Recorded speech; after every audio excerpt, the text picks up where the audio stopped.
जी शुरू सभी कीजिए। साथियों को जिंदाबाद और आज के ग्राउंडेड वॉइसेस में आप सबका स्वागत है। आज हम विश्व जल दिवस के एक दिन पहले ये कार्यक्रम का आयोजन NAPM के माध्यम से जो ग्राउंडेड वॉइसेस सीरीज पिछले कुछ हफ्तों से चला रही है, जो जमीनी स्तर की आवाजें हैं उनको सामने लाना और अलग अलग मुद्दों को लेते हुए चर्चाएं आगे बढ़ाना, ये बहुत ही जरूरी काम है जो हो रहा है इस टाइम पे। और आज हम लोग का खास जो ध्यान है वो नदियों पे है। ये मार्च का महीना है, इसमें 14 मार्च को हमने विश्व नदियों के ऊपर जो एक्शंस हैं, international day for action on reverse celebrate किया था। और आज हम वर्ल्ड वाटर डे जो कल है उस पर बात करेंगे नदियों के मुद्दे पे। लेकिन मार्च का महीना इसलिए भी जरूरी है क्योंकि ये 5 साल कंप्लीट होते हैं बर्टा कैसेरेस, जो एक लैटिन अमेरिका की एक ट्राइबल महिला थी जिनकी हत्या हो गई, जो बांधों के खिलाफ संघर्ष कर रही थी और गोल्डमैन एनवायरमेंटल प्राइज विजेता भी थी। और उनका संघर्ष काफी लंबा चला। और तो जब हम सेलिब्रेट करने की बात करते हैं तो सोचने वाली बात है कि हम कितना सेलिब्रेट करने लायक हमारी नदियां बची हैं, और जो नदियों पे जो संघर्ष है वो आज के दिन कहाँ खड़े हैं, जो चुनौतियां हैं उसको हम थोड़ा सा देखेंगे। लेकिन हम समस्याओं और मुद्दों की बात करें तो उससे पहले मैं आमंत्रित करना चाहूंगी जितेंद्र भाई को, हमारे साथ वाराणसी से जुड़े साथी सामाजिक कार्यकर्ता, जो नदियों पर एक गीत गाएंगे, नदी तो बहती रहना, जो नदियों का धर्म है। और उससे सारी जो राजनीति जुड़ी हुई है इस गीत में शायद सब कुछ समाया है। तो इस गीत से हम अपनी शुरुआत करेंगे कार्यक्रम। जी मानसी, सभी साथियों को जिंदाबाद। और बस आपके बीच में एक छोटा सा नदी पे आधारित गीत है और चाहूंगा कि आप साथी सब ध्यान से सुने। पर्वत की चिट्ठी ले जाना, पर्वत की चिट्ठी ले जाना, तू सागर की ओर, नदी तू बहती रहना, नदी तू बहती रहना, नदी तू बहती रहना, नदी तू बहती रहना। पर्वत की चिट्ठी ले जाना, पर्वत की चिट्ठी ले जाना, तू सागर की ओर, नदी तू बहती रहना, नदी तू बहती रहना, नदी तू बहती रहना, नदी तू बहती रहना। एक दिन मेरे गांव में आना बड़ी उदासी है, एक दिन मेरे गांव में आना बड़ी उदासी है, सबकी प्यास बुझाने वाली तू खुद प्यासी है, सबकी प्यास बुझाने वाली तू खुद प्यासी है। तेरी प्यास बुझा सकते हैं, तेरी प्यास बुझा सकते हैं, हम में है वो दम, नदी तू बहती रहना, नदी तू बहती रहना, नदी तू बहती रहना, नदी तू बहती रहना। नेता अफसर गुंडे खुद को कहते सूरज चांद, नेता अफसर गुंडे खुद को कहते सूरज चांद, बसे बसाए गांव डुबोते बड़े बड़े ये बांध, बसे बसाए गांव डुबोते बड़े बड़े ये बांध। चाहे कोई भी आ जाए, चाहे कोई भी आ जाए, चाहे मुनाफा खो, नदी तू बहती रहना, नदी तू बहती रहना, नदी तू बहती रहना, नदी तू बहती रहना। तू ही मंदिर, तू ही मस्जिद, तू ही 5 प्रयाग, तू ही मंदिर, तू ही मस्जिद, तू ही 5 प्रयाग, तू ही सीढ़ीदार खेत है, तू ही रोटी दाल, तू ही सीढ़ीदार खेत है, तू ही रोटी दाल। तुझे बेचने आए हैं, तुझे बेचने आए हैं, पूंजी के ये चोर। नदी तू बहती रहना, नदी तू बहती रहना, नदी तू बहती रहना, नदी तू बहती रहना। पर्वत की चिट्ठी ले जाना, पर्वत की चिट्ठी ले जाना, तू सागर की ओर। नदी तू बहती रहना, नदी तू बहती रहना, नदी तू बहती रहना, नदी तू बहती रहना, नदी तू बहती रहना, नदी तू बहती रहना। शुक्रिया। धन्यवाद महेंद्र भाई, ये जोरदार गीत प्रस्तुत करने के लिए। और आज की जो हमारी बातचीत है उसका एक तरह से आपने जो नींव रखी है, इस गाने में काफी कुछ आ जाता है, जो समाज का नदियों से रिश्ता है वो भी, और जो लूट की बात है, और नदियों की जो एक ऊपर राजनीति चल रही है उसकी बात भी आ जाती है। अगर नदी बहने की बात हम करें, फ्री फ्लोइंग रिवर्स की, तो आज दुनिया में शायद 30% ही ऐसी नदियां हैं जो मुक्त बह रही हैं, जो अविरल बह रही हैं। और अधिकतर नदियों पे बांध खड़े हैं, और भारत का अगर हम देखें तो 5,000 से लगभग ज्यादा छोटे बड़े बांध बन चुके हैं हमारे देश में, और ये सिलसिला बांधों का अभी जारी ही है। तो जब बांधों की हम बात करते हैं तो अगर हम देखें, महाराष्ट्र, मध्य प्रदेश, गुजरात में एक समय पे सबसे ज्यादा यहाँ पे बांध भी बने हैं, और 90 के दशक के बाद हिमालय क्षेत्र की तरफ जो बांधों की श्रृंखला बनना शुरू हुआ। तो आज का हमारा कार्यक्रम हम हिमालय की बात से शुरू करेंगे, इसलिए भी क्योंकि ये एक ऐसा क्षेत्र है जहाँ पे हमने देखा कि एक बहुत बड़ी त्रासदी अभी पिछले महीने हुई है, जो नदियों से एक तरह से जो पूरा जलवायु परिवर्तन और जो ग्लोबल वार्मिंग की जो समस्या है उससे जुड़ा हुआ हिमालय नदियों से एक सीधा रिश्ता है डिग्लेशिएशन का, यानी जो हिमखंड है वो पिघल रहे हैं, और उसके चलते कई सारी लंबे समय पे समस्याएं, डिजास्टर्स वगैरह आ रहे हैं, और उसके साथ जुड़ा हुआ है बांधों का मुद्दा। हमारे साथ आज जो साथी मौजूद हैं, उनमें उनका मैं जल्दी से आपको बता देती हूँ कौन कौन हैं।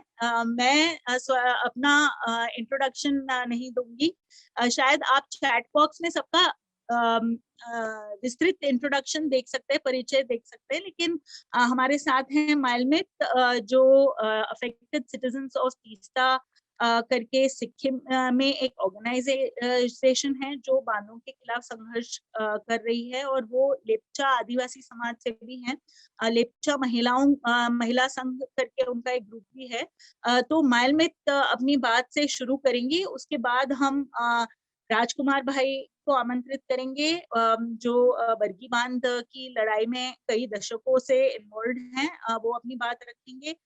जागृति बहन हैं, वाराणसी से सामाजिक कार्यकर्ता हैं और कई मुहिमों में जुड़ी हुई हैं।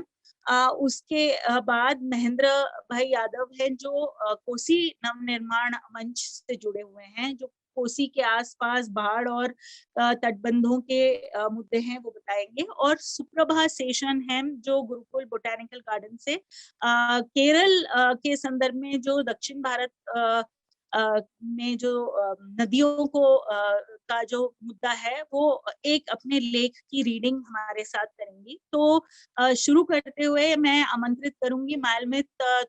माइलमित, हम कोशिश करेंगे कि जो पहला सत्र है, मतलब इस सत्र को हमने 2 भागों में बांटा है, तो जो पहला राउंड है उसमें हम अपने संघर्ष, अपने इलाके में जो मुद्दे हैं उसके बारे में बताएं, और खासकर उसमें हमें क्या समस्याएं आई हैं। We are going to talk about the challenges that we are facing in our area, and the people's movement, especially ACT, what have been the issues you all have been working on, and what is it that has been the involvement of people and their struggles, and how has been the response. If you could share a little bit about that. We have about 12 to 15 minutes for the first round, and then we'll do a quick second round talking about the pathways for the future. Mayal, you can start. Okay. Thank you, Mansi. Hello? You're audible. It's good. Can you hear me? Yes. Go ahead. Okay. Good evening, everyone. Greeting from Donggu and Sikkim. Actually, I've been working with ACT, Affected Citizens of TISTA, for last 13 years now, running 14. ACT, basically, we've been it's a long struggle, and still our struggle is still continuing. I just want to highlight this introduction, myself, working with two organizations. One is Sikkim Indigenous Lepcha Tribal Association.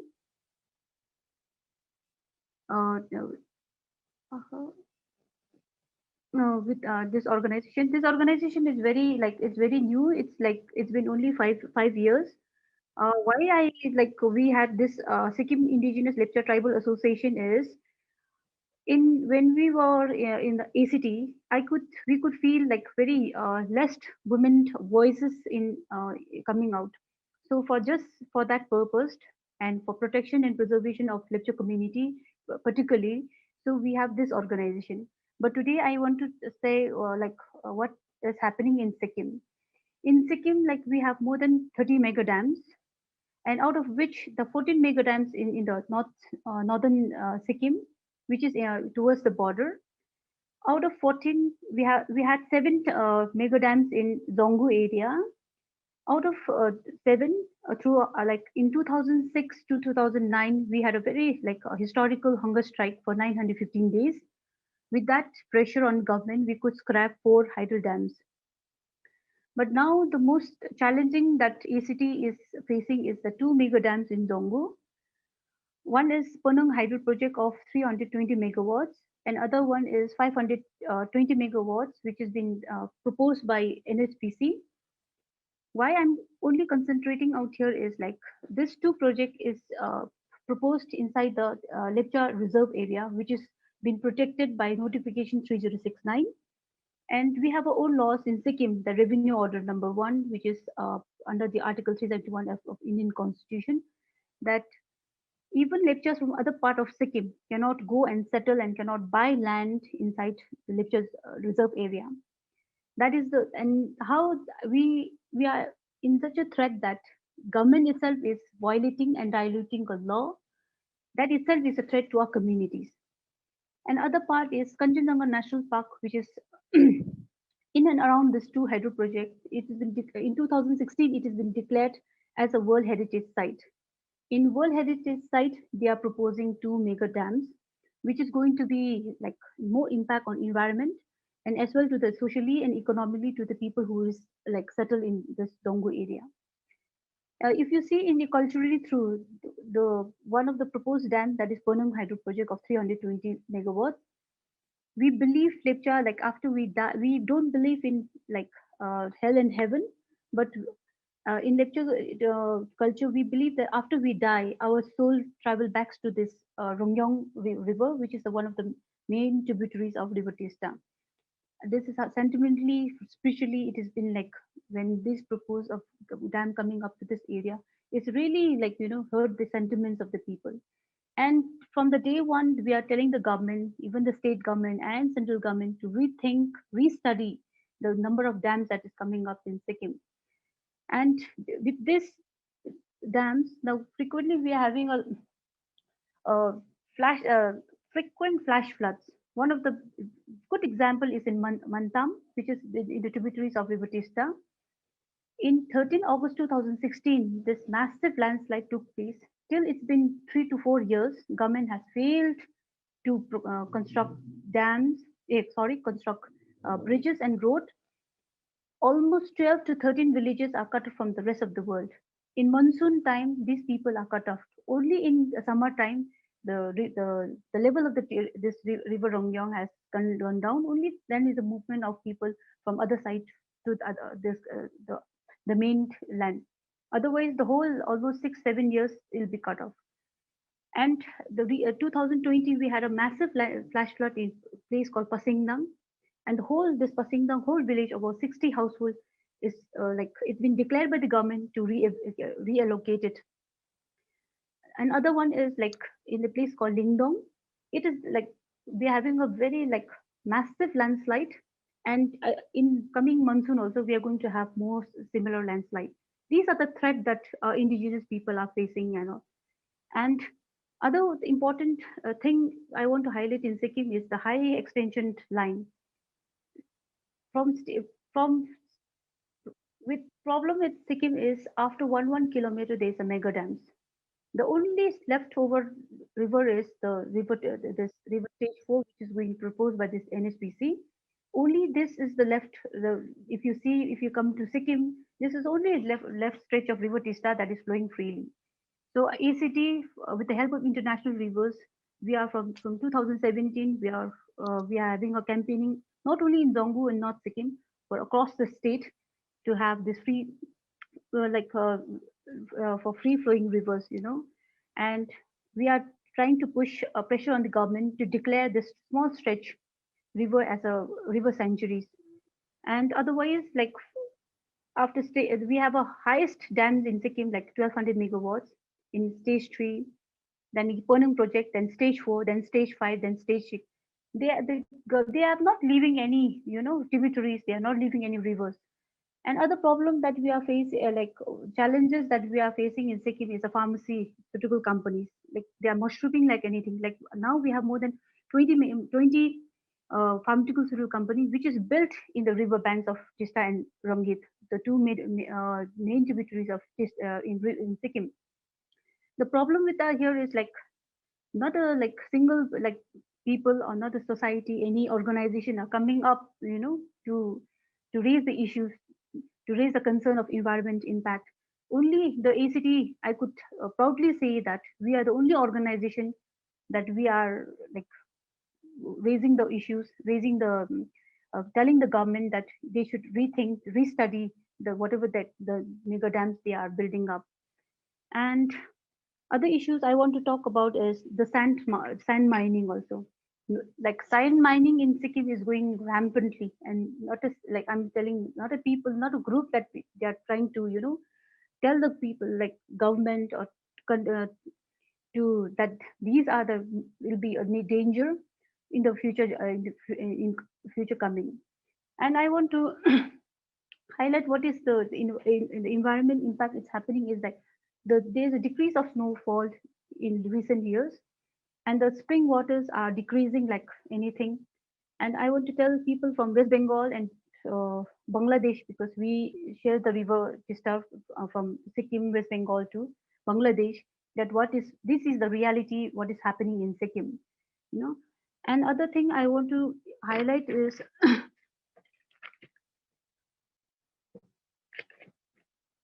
this I forgot to talk about this high extension wires, you know. These are like they are constructing the towers wherever they want without proper study of the land, whether that area is very fit to, you know, construct the huge, you know, the towers. And in stage 5 the people are started, you know, having problems that they cannot cultivate anything between the two towers. And with this, you know, a lot of the farmers are having problem. Even when like when they go to this company, the company will say it's a state problem. Then when the people goes to the state government, they'll say it's a company, you know. This is how our people are really suffering in Sikkim. And other thing is like the resettlement rehabilitation has not been taken like properly, it's not been taken properly. And even people who are raising the issue, like, you know, it's very few people who comes out and, you know, raise these issues, because we are in a very we are very less number in Sikkim. and according to the population also we are very less, and people hardly come out and say because to raise issues because they are easily victimized. They get victimized. Their family get victimized. Their family, the friends get victimized. So only few people, they come out and say these are the problems that we are facing in Sikkim. Thank you. I would like to say only this much for today. Thank you very much मालमित। मालमित ने बहुत सारे मुद्दे उठाए, लेकिन सबसे जो जरूरी बात शायद जो वो कह रही हैं कि हिमालय में और खासकर सिक्किम में जिस तरह से बांधों की श्रृंखला बनाई जा रही है, एक ऐसे क्षेत्र में जहाँ पे आदिवासी लोगों का, जो जनजातीय लोगों का अस्तित्व, उनका समाज, संस्कृति पूरी तरह से इन नदियों से, इन प्राकृतिक संसाधनों, जंगलों से जुड़ा हुआ है, कि आजीविका इससे जुड़ी हुई है। और इसके बावजूद कि ये एरिया जो है ये लैंडस्लाइड्स या भूस्खलन और फ्लैश फ्लड्स और क्लाइमेट चेंज रिलेटेड जो डिजास्टर्स होते हैं उसके लिए वेल नोन है।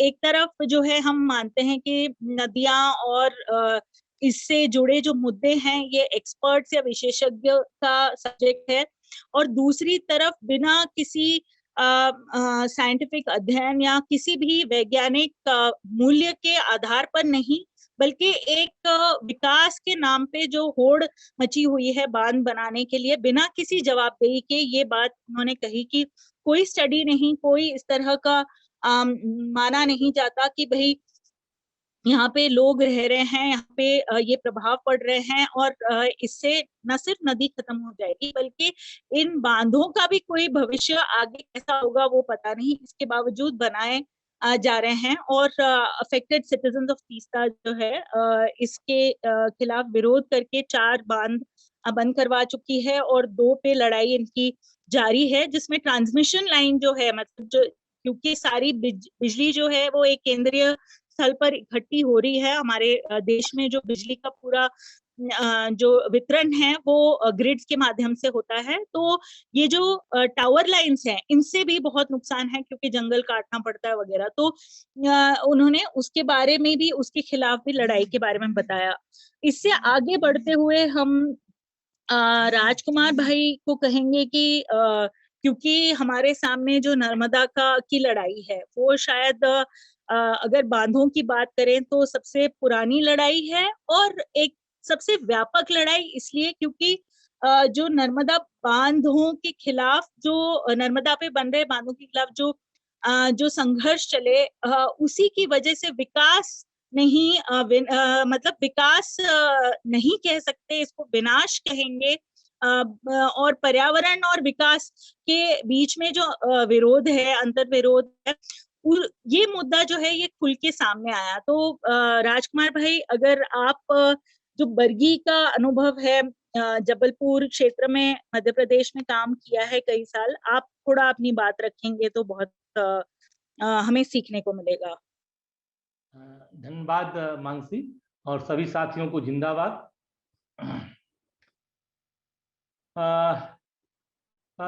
मध्य प्रदेश के संदर्भ में देखें तो जो अविरल बहने वाली जो नदी है उसमें प्रमुख है नर्मदा, इंद्रावती, बैनगंगा, बेतवा, केन, महानदी, ताप्ती, चंबल, बारना, हलाली, सोन आदि मुख्य नदी है।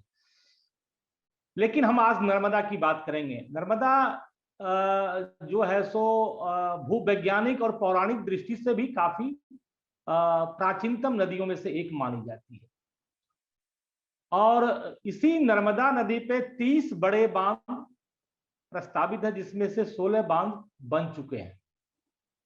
उसमें पहला बड़ा बांध बड़गी है जो महाकौशल आदिवासी अंचलों में बना है, जिसमें 8,500 हेक्टेयर जमीन, जंगल जो है सो फॉरेस्ट का डूबा है। ओंकारेश्वर में 5,000 हेक्टेयर डूबा है। इंदिरा सागर में 41,000 हेक्टेयर जंगल डूबा है और सरदार सरोवर में 37,000 हेक्टेयर जंगल डूबा है। और ये सब हो रहा है विकास के नाम पे कि हमें पानी देना है किसानों के खेतों में। आज बरगी बांध की हालत यह है कि 4.5 लाख हेक्टेयर सिंचाई करने की लक्ष्य रखा गया था, लेकिन अभी मात्र 70,000 हेक्टेयर में सिंचाई हो पा रही है, जबकि बांध के बने 30 साल हो चुके हैं। और जहां पानी इकट्ठा हो चुका है वहां पे एक झाबुआ पावर प्लांट आ गया है, और इसी बरगी बांध के जलाशय के पास विस्थापित गांव चुटका में एक परमाणु बिजली घर प्रस्तावित है। अगर आप देखें तो इसी नर्मदा पट्टी पे 18 थर्मल पावर प्लांट और एक परमाणु बिजली घर प्रस्तावित है, जिसकी क्षमता लगभग 25,000 मेगावाट की है, और 6,900 मेगावाट की तो बिजली घर बन गई है, 2 एनटीपीसी की है, बाकी अलग अलग कंपनियों की चल रही है। इन बांधों की अगर बात करें तो बरगी में तो उस समय कोई पॉलिसी नहीं था, लोगों को उजाड़ दिया गया, वहां पे कोई पुनर्वास की नीति नहीं थी, तो लोग जहां तहां पेरीफेरी के आसपास रह गए और कुछ बाहर चले गए। बहुत ही कम मुआवजा मिला। उस समय पर्यावरण की कोई सुनवाई नहीं थी और कोई बात नहीं था, जबकि बहुत ही घना जंगल था वहां पे इस पूरे क्षेत्र में। तो अभी इन सभी के पुनर्वास की लड़ाई में मैं शामिल रहा वहां पे सभी साथियों के साथ, लेकिन जलाशय पे अधिकार मिला मछुआरों को, कुछ इंफ्रास्ट्रक्चर डेवलपमेंट हुआ वहां पे। संघर्ष के बाद लोगों ने जंगल पे काबिज कर लिया था, जो खाली पड़ी जंगल की जमीन थी। लगभग हमने ऐसे 3,500 लोगों को वन अधिकार कानून से पट्टे दिलवाए गए हैं। जो डूब से खुलने वाली जमीन है, जो जमीन डूब जाती है और बाकी पानी निकलने के बाद जो खाली होता है, उस पे लोग 5,500 हेक्टेयर जमीन पे लोग खेती कर पा रहे हैं। लेकिन अब चुटका परमाणु बिजली घर के आ जाने के कारण अभी पानी का स्टोरेज को लगातार वो खाली नहीं कर रहे हैं, जबकि हमारी लड़ाई इसकी बहुत लड़ाई हुआ था। उसमें ये कहा गया था कि 15 दिसंबर को हम 418 लेवल कर देंगे। अब इस बिजली घर को लेकर के जो चुटका परमाणु बिजली घर है, वो वहां पे 3 गांव जो विस्थापित हैं, टाटीघाट, कुंडा, चुटका, ये विस्थापित होने वाले हैं। लेकिन ये जो परमाणु बिजली घर है उसको लेकर के पूरे आदिवासी अंचलों में, खास करके जो वहां के आसपास के लगभग 101 गांव है, वो इसका विरोध कर रहे हैं। 2 बार पर्यावरणीय जन सुनवाई लोगों के दबाव में स्थगित करना पड़ा, और तीसरी बार की जन सुनवाई में उन्होंने पुलिस बल लगा करके पूरे रास्ते को रोक करके लोग नहीं आ सके, ऐसी तैयारी करके उन्होंने जन सुनवाई का एक नौटंकी किया। लेकिन फिर भी 5,000 लोग बाहर प्रदर्शन कर रहे थे जन सुनवाई के, क्योंकि इसके खतरे को लोग सब समझ रहे हैं। आप देखें तो नर्मदा घाटी की जो 1312 किलोमीटर लंबी की नर्मदा के लगातार है ना, जो नर्मदा है, उसमें से 52 शहरों के 766 नालों का कचरा जो है सो नर्मदा में जाता है, 52 शहरों का। और राज्य प्रदूषण नियंत्रण बोर्ड ने 50 घाटों का अध्ययन किया था, होशंगाबाद के सांडिया घाट से लेकर के निमावर के घाट तक, हरदवास तक 50 घाटों में जो अध्ययन किया गया पानी के गुणवत्ता को लेकर के, तो वहां पर यह पाया गया कि 14 घाटों का पानी आचमन करने लायक भी नहीं है। तो अब सवाल उठता है कि ये पूरा का पूरा जो चुटका परियोजना है वो सेस्मिक जोन में है। आप देखें खंडवा, बड़वानी, खरगोन, धार के तरफ बहुत सारे गांव में भूकंपीय हलचल होते रहते हैं और कंपन होता रहता है। इतने सारे और दोहन होने के कारण, जैसा कि बात कर रही थी कि रेत खनन, अब नर्मदा में आप देख सकते हैं लगातार वीडियो, लगातार उसकी अखबार में आ रही है, सूचनाएं आ रही हैं, जानकारी मिल रहा है। लेकिन अवैध रूप से बड़े बड़े पॉकलेन लगा करके हाइबा में पूरे रेत का खनन किया जा रहा है। और आप जानते हैं बरवानी में नर्मदा बचाओ आंदोलन की तरफ से ऐसे बहुत सारे प्रयास किए गए, ट्रक को जब्त करने के लिए खुद ही वहां पे जो कार्यकर्ता लोग हैं वो लगे हुए हैं, रोक रहे हैं। लेकिन ये जो पूरा माफिया गिरोह है ये पूरे के पूरे नर्मदा घाटी में सक्रिय है रेत खनन के लिए। पूरे के पूरे जो बड़े शहर हैं उन शहरों का पूरा कचरा और जो मलमूत्र है वो सब नर्मदा में जा रहा है। तो अभी इन सभी चीजों को लेकर के सरकार पे कैसे दबाव बनाया जाए, कैसे इसको लेकर के बात किया जाए। दूसरी जो बड़ी बात हो रही है कि इसकी राजनीतिक यात्रा भी हो रही है। नमामि देवी नर्मदे यात्रा शिवराज सिंह चौहान ने किया और बताया कि मैं इसके नीचे इसको बचाने के लिए मैं मुहिम चला रहा हूं, और पूरे के पूरे यात्रा करके और बताया कि मैं नर्मदा किनारे पेड़ लगाने का काम कर रहे हैं, लगभग 6 करोड़ पेड़ को हम लगाएंगे। लेकिन आप देखें तो कहीं कुछ उसका आता पता नहीं है, सब कागजों पे है, कुछ लगे भी तो बच नहीं पाए। दूसरा है कि ये पूरे के पूरे नर्मदा को लोगों ने व्यावसायिक दोहन के माध्यम से इनका पूरा का पूरा जो 41 सहायक नदियां हैं नर्मदा की, उसमें जब पहले सालों भर पानी रहता था, आज मार्च अप्रैल के बाद पानी सूख जाता है। और जैसा कि आप जानते हैं गंगा ग्लेशियर से निकलता है, लेकिन नर्मदा की उत्पत्ति जंगलों के कारण है। जंगल अगर खत्म हो गया तो नर्मदा खत्म हो जाएगी। और इसके जलग्रहण क्षेत्र में आप देखें तो लगातार भारी मात्रा में जंगल का कटना जारी है। और ये सब चीजों को लेकर के भी लगातार ये बातें उठती रहती है। कुछ कुछ समूह जो है सो इसको एक अलग तरह से बात को उठाते हैं, लेकिन धार्मिक मान्यता में लोग उसमें लगे रहते हैं। लेकिन इसके जिंदगी को, इसके नर्मदा को बचाने के लिए और जो नर्मदा को देखने का जो एक वैज्ञानिक नजरिया है वो लोगों में नहीं है। नर्मदा को मां मानते हैं, नर्मदा की परिक्रमा करते हैं। एक ही नदी है देश भर में जिसमें कि लोग नर्मदा की परिक्रमा करते हैं, लेकिन इसके अस्तित्व को जो खतरा है उसको लेकर के लोग को संगठित करने की आवश्यकता है। अभी 7 मार्च को हमारे 2 साथी जो समाजवादी जन परिषद से हैं, गोपाल लाठी जी और गजानंद यादव जी, उन्होंने चुटका से नर्मदा की परिक्रमा शुरू किया है। जगह जगह जाकर के उसके संबंध में पर्चे बांट रहे हैं, लोगों से बात कर रहे हैं, मीडिया से बात कर रहे हैं। तो छोटे छोटे प्रयास तो किए जा रहे हैं, लेकिन आप देखिएगा कि किस प्रकार से नर्मदा जो है सो पहले अथाह पानी होता था, उसमें पानी की मात्रा भी लगातार घट रही है।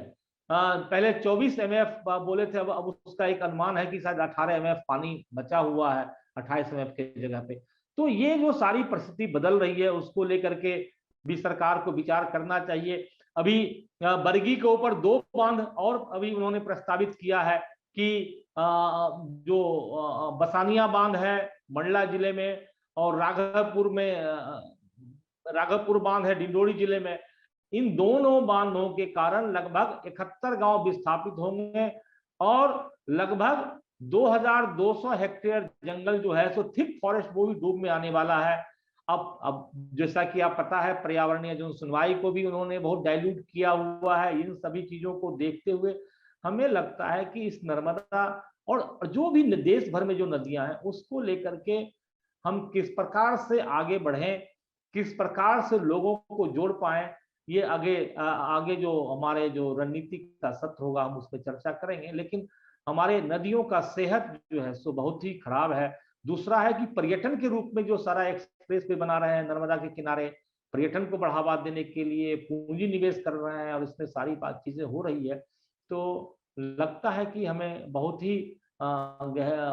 ही तेजी से इस ओर बढ़ना पड़ेगा। धन्यवाद।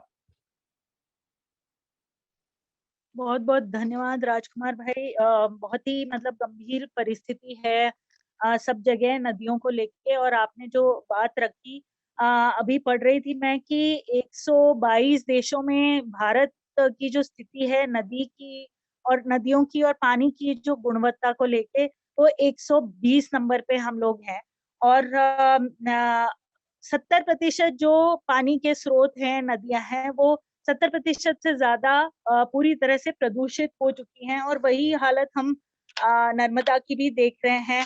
क्योंकि हम अगर बात करें तो जैसे शहरीकरण, अगर हम प्रदूषण की बात करें तो सबसे ज्यादा जो प्रदूषित नदियां हैं, अगर हम देखें भारत में, जो सबसे वर्स्ट हैं, चाहे यमुना हो या बम्बई के आसपास की जो नदियां हो, मीठी नदी हो वगैरह, ये सब जो है वो महानगरों के आसपास जो नदियां हैं वो सबसे ज्यादा प्रदूषित है, और जो भी इंडस्ट्रियल वेस्ट है वो सब नदियों में डाला जा रहा है। तो शहरीकरण और जो विकास का मॉडल है उस पर सवाल उठाए बिना हम लोग शायद आगे भी इस काम में नहीं बढ़ सकते। और जो दूसरी बात जो बहुत महत्वपूर्ण आपने कही कि जो जन सुनवाई है, या जहां जहां माध्यम है कि जवाबदेही ली जाए, जहां लोग भागीदार बन सकते हैं किसी निर्णय प्रक्रिया में, कि कोई परियोजना बन रही है या कोई नदियों का या जंगल का दोहन होने वाला है, जमीन का अधिग्रहण होने वाला है, वहां पे जब लोगों को बोलने का मौका है तो वो मौके भी छीनते जा रहे हैं। हमने देखा है कि ये एनवायरमेंट इम्पैक्ट असेसमेंट नोटिफिकेशन में 2020 के जो नया प्रस्ताव लाया गया है नए कानून का, उसमें किस तरह से पर्यावरण जन सुनवाई को पूरी तरह से डाइल्यूट किया गया है।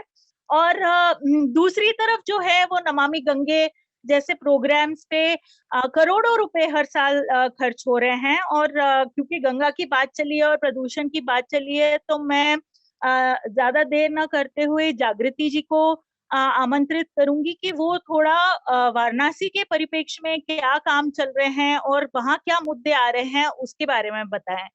तो जागृति जी, आप अपनी बात रखें प्लीज। धन्यवाद मानसी।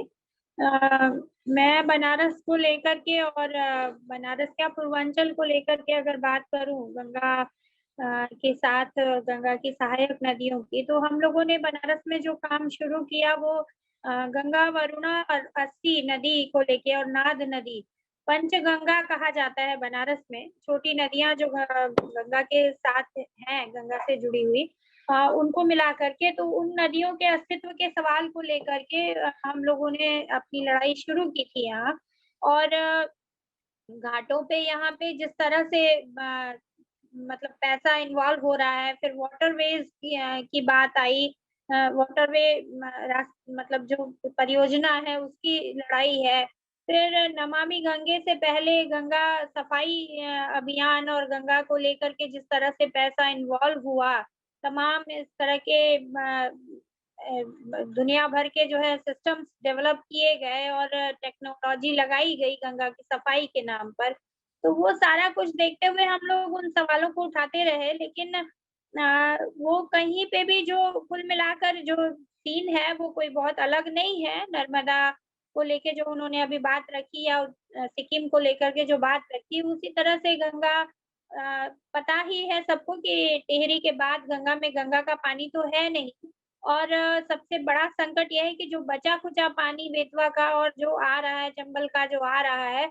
उस पानी के को भी अब वाटरवेज परियोजना में वो बांध करके और कलकत्ता से लेकर के और यहाँ इलाहाबाद तक जो है पूरा बांध करके उस तरह से चलाना चाहते हैं जहाज, और वाटरवेज जो है सबसे बड़ी परियोजना के रूप में आया, और उसके तहत गंगा में ड्रेजिंग से लेकर के और किनारे की जमीनों को खरीदना, वो सारा कुछ यहाँ चालू है।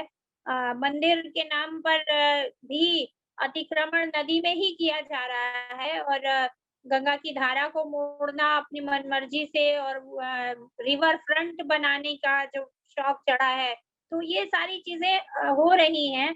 जो सीवर लाइन है जिसको साफ करने की बात है जहाँ तक, और नालों की बात है जहाँ तक, तो वो जिस पैमाने पे सफाई गंगा की होनी चाहिए, जिस तरह से जितना पैसा इन्वॉल्व है, नहीं हो रहा है। एक केवल बनारस की भी बात करूं तो जितना 300 350 एमएलडी के करीब सीवर का पानी जो निकलता है, उसमें से अभी भी जो क्षमता बढ़ाने के बावजूद भी 150 से एमएलडी भी साफ नहीं हो पा रहा है।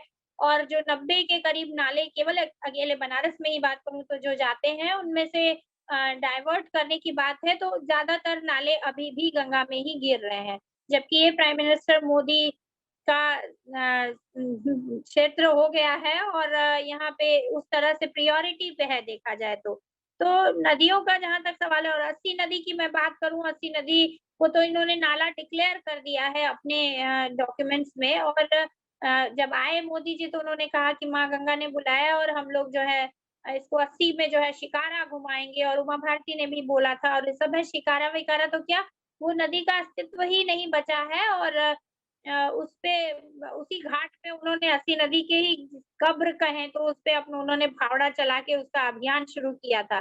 तो स्थितियां जहां की तहां है, वरुणा में कॉरिडोर जो बन रहा था वरुणा को लेकर के अभी भी वरुणा में वैसे ही गंदगी गिर रही है शहर की और शहर के कुछ एरियाज को उन्होंने घाट के सामने पर्यटकों को दिखाने के लिए, लोगों को दिखाने के लिए क्लीन किया है, साफ करते हैं वो ऊपर से गंदगी और उससे महसूस हो कि हाँ तो इस तरह से दिखावा हो रहा है लेकिन नदी की हेल्थ को लेकर या नदी में पानी को लेकर के जो बेसिक चीजें होनी चाहिए वो तो नहीं है, उनके इरादे भी नहीं है। सब जानते हैं कि उनको अभी इतना त्रासदी के बावजूद उन केंद्र की तरफ से या राज्य की तरफ से नहीं कहा गया कि हम बांधों को फिर से और बनाने में अपने रिवाइव करेंगे पॉलिसी या सोचेंगे या वाटरवेज को भी लेकर जो है कि जहाँ पानी ही नहीं है, इतने बड़े-बड़े क्रूज ला रहे हैं बनारस में, क्रूज चला रहे हैं, नाविकों को नाव चलाने नहीं दे रहे हैं, दिखावे के लिए सोलर एनर्जी यूज करेंगे और दूसरी तरह से मतलब डीजल का और वो सब नावों को बिल्कुल परमिट नहीं कर रहे हैं और बाहर कर रहे हैं, घाटों से लोगों को दूर कर रहे हैं, नदी से भी लोगों को दूर कर रहे हैं और वो योजना में इतना पैसा आ रहा है कि वो उनको दिहाड़ी मजदूर बना के कुछ दिन के लिए चुप करा देते हैं, आपके साथ उनको खड़े नहीं होने देते हैं। तो ये सब चल रहा है यहाँ पर। समस्याएं हम लोगों को सबको मालूम है इसलिए मैं नहीं दोहराऊंगी इसको, लेकिन मुख्य जो चुनौतियां हैं हमारे साथ वो है कि हम जो एक परसेप्शन क्रिएट करने वाला जो मीडिया है या मध्यम वर्ग है या कहूँ अधिकारी हैं, इंजीनियर्स और ठेकेदार की लॉबी है या ब्यूरोक्रेट्स हैं, अगर हम इनको नहीं समझा पाते हैं, इनको कन्विंस नहीं कर पाते हैं, इनको पर्यावरण का खतरा जो है वो नहीं समझा पाते, इनको जनता की जरूरतें नहीं समझा पाते हैं, तो कोई भी लड़ाई बहुत ज्यादा मुश्किल हो जाती है और उसका रिजल्ट उस तरह से नहीं मिलता। तो पूरी कि एक तरफ हम देख रहे हैं कि एक रिलीजियस फंडामेंटलिज्म या एक खोखला मतलब उसका कहेंगे कि दिखावे की एक पूरी उसके साथ मानसिकता जोड़ी जा रही है, धार्मिक मानसिकताओं के साथ नदी को जोड़ना और वो ऊपर से एक परत डाल देना, पर वाकई में जो नदियों की समस्या है उसको हम एड्रेस नहीं कर रहे और दूसरी तरफ एक टेक्नोलॉजिकल फंडामेंटलिज्म भी हम देख रहे हैं जिसमें हमें लगता है कि हर चीज का या हमें बताया जाता है कि हर चीज का जो सोल्यूशन है, उसका जो क्या कहते हैं जवाब है वो तकनीक में है और वो तकनीक जो है वो या तो हम सोलर की बात करेंगे या कुछ और, फिर वापस घूम फिर के सारी समस्याएं वही की वही रही। आपने इनलैंड वाटरवेज की भी बात की और इसके साथ जुड़ा हुआ इंटरलिंकिंग ऑफ रिवर्स, ये दोनों ही बड़ी परियोजनाएं जो लार्ज डेवलपमेंट प्रोजेक्ट्स अभी प्लान किए जा रहे हैं नदियों पे और उसके खिलाफ भी संघर्ष कई जगह जारी है और लोग उसके खिलाफ आवाज उठा रहे हैं।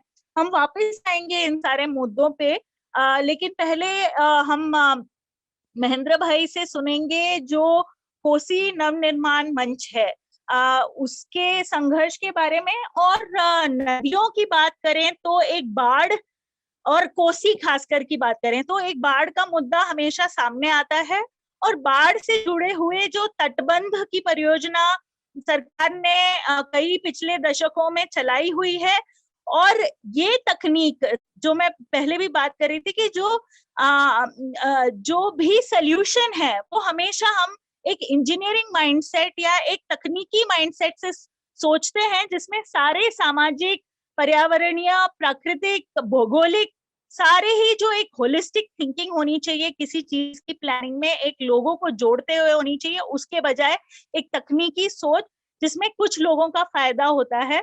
यही तटबंधों की भी कहानी है। मैं रिक्वेस्ट करूंगी कि महेंद्र भाई थोड़ा आप अपने संघर्ष के बिहार में जो काम कर रहे हैं उसके बारे में बताएं। जी सभी को जिंदाबाद। कल जल दिवस है। जल दिवस की पूर्व संध्या पर कल बिहार दिवस भी है। उसकी पूर्व संध्या पर सभी साथियों को एक बार जोरदार जिंदाबाद। मानसी जी ने सही बताया और तमाम साथियों ने अपने अपने राज्यों के अपने अपने संघर्षों की कहानी बताई। मैं बचपन में पढ़ा था, रहीम जी की एक कविता थी, रहीमन पानी राखिए बिन पानी सब सुन, पानी गए न उबरे मोती मानुष चुन। तो पानी रखने की लड़ाई है। पानी रखना मतलब जल को पानी भी कहते हैं।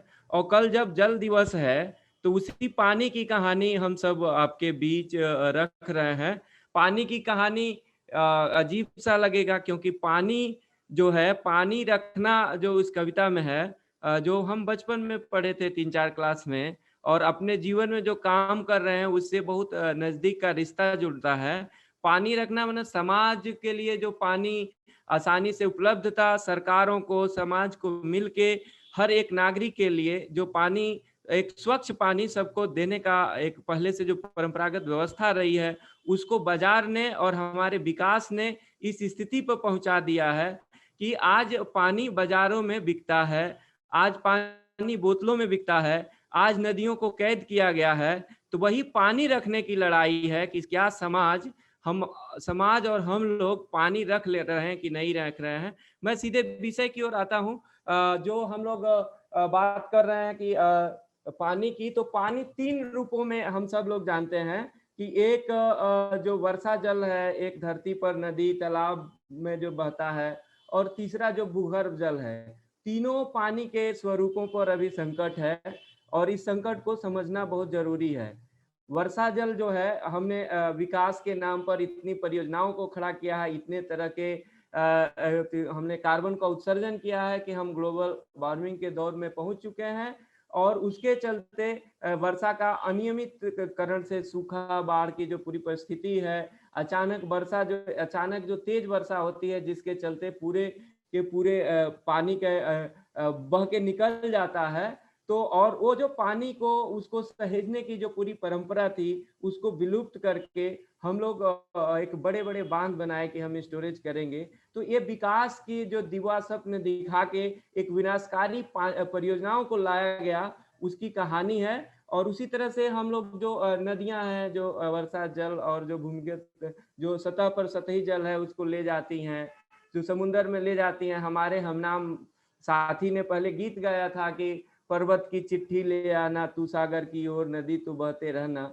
तो वो पूरी जो कहानी है, वो कहानी हमें ये बताती है कि पानी जो है, जो नदियां हैं उसको एक तो डैम बना के, दूसरा बांध बना के हम लोगों ने उनके जीवन को खतरे में डाल दिया है। और तीसरे चरण में अब हम लोग रिवर फ्रंट बना रहे हैं। बिहार में अधिकतर शहर, पटना और कई शहर, भागलपुर जैसे शहर, गंगा है। गंगा में अनेक नदियां संगम करती हैं। आज भी जो जागृति जी जो कर रही हैं कि वहां पर जो विकास की परियोजनाएं जैसे चल रही हैं, उससे भी विनाशकारी परियोजनाएं गंगा पर पटना में चल रही हैं। अभी हम लोग 3 दिनों से राजेंद्र रवि जी के साथ उसी परियोजनाओं को देख रहे थे, जो दियारा के लोग हैं, जो उनके लिए कितनी घातक परियोजनाएं हैं। मैं सीधे कोसी पर मुझे बोलना है, जैसा कि सभी साथियों ने बताया है। 2008 की बाढ़ आई थी। जब पानी पर विकास के नाम पर नियंत्रण किया जाता है तो वो पानी विनाशक भी हो जाता है। कभी पानी मारने लगता है, कभी पानी के लिए लोग मरने लगते हैं। जब अकाल होता है तो लोग पानी के लिए तरस तरस के मरते हैं। और जब पानी को एक विद्रूप रूप में, बाढ़ तो नदी के जीवन में जुड़ा हुआ है, नदी के चरित्र में जुड़ा हुआ है। जो बाढ़ थोड़ा पानी फैलता था उसको जब हम तटबंधों में, 2 बांधों में नदी को कैद कर देते हैं तो वो बाढ़ विनाशकारी होती है। और वो विनाशकारी बाढ़ जब लोगों को मारने लगती है तो मरता पानी मारते पानी के दौर से ही मेरी भी कोसी की यात्रा शुरू हुई। और हम लोग 2008 की जो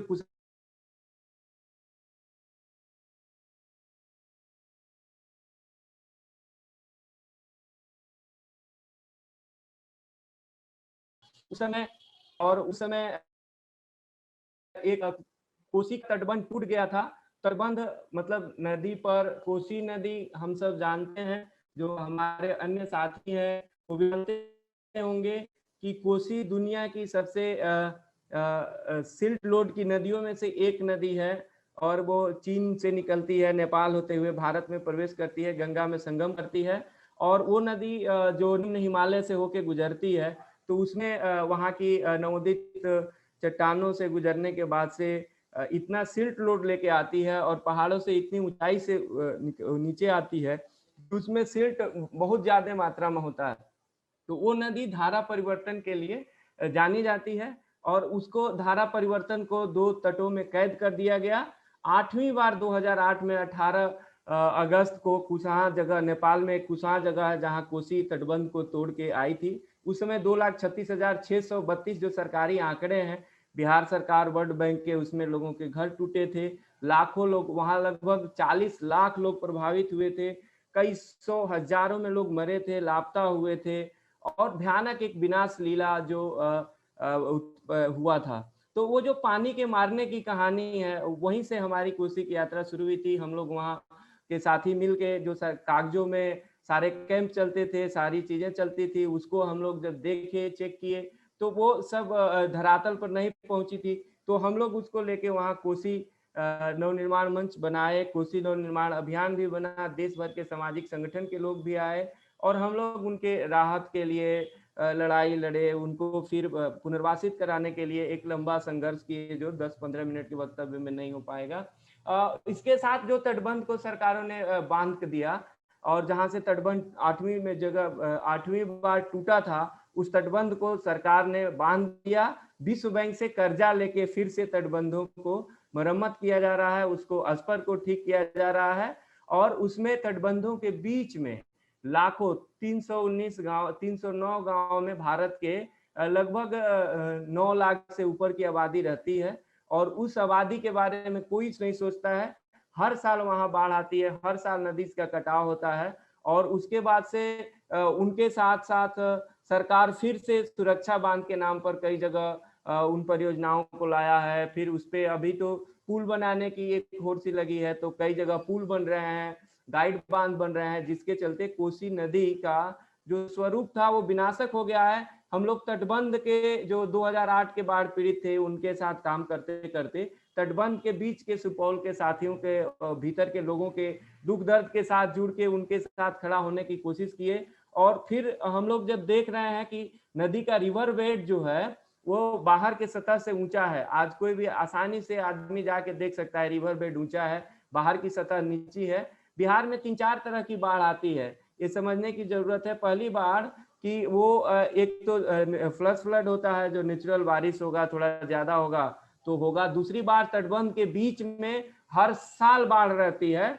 और जितना बाढ़ के नियंत्रण के लिए सरकार ये परियोजना लगाई थी, उसका लगभग 2 गुना से अधिक हर साल बाढ़ प्रभावित क्षेत्र रहता है।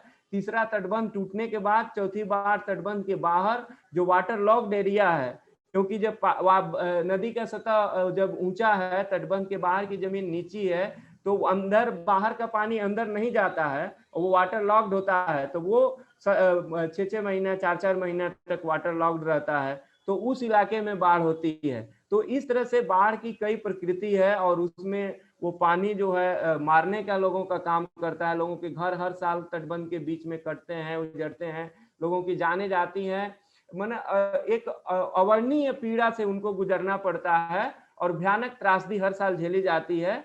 बाढ़ के खतरे कम नहीं हुए हैं। और अभी अगर हम बात बताएं तो कोसी में सरकार तटबंध के बीच के लोगों के लिए कोसी पीड़ित विकास प्राधिकार बनाया था। 1987 में विकास प्राधिकार बना था, जो आज तक कहाँ गायब है। हम आरटीआई लगा के थक गए, हम लोग उस पर महापंचायत आयोजित किए, मुख्यमंत्री को आवेदन दिए, देश भर के एनएपीएम के साथियों ने, अन्य आंदोलन के साथियों ने पत्र लिखा। इस सबके बावजूद आज तक जो है तटबंध वो प्राधिकार कहाँ है, गायब है। बिहार के कैबिनेट पर गठित, जिसमें एक कैबिनेट मंत्री अध्यक्ष होते थे, कोसी पीड़ित विकास प्राधिकार बना था, वो कागजों में गायब है। उसकी खोज में हम लोग लगे हैं, उनको लेके आंदोलन कर रहे हैं।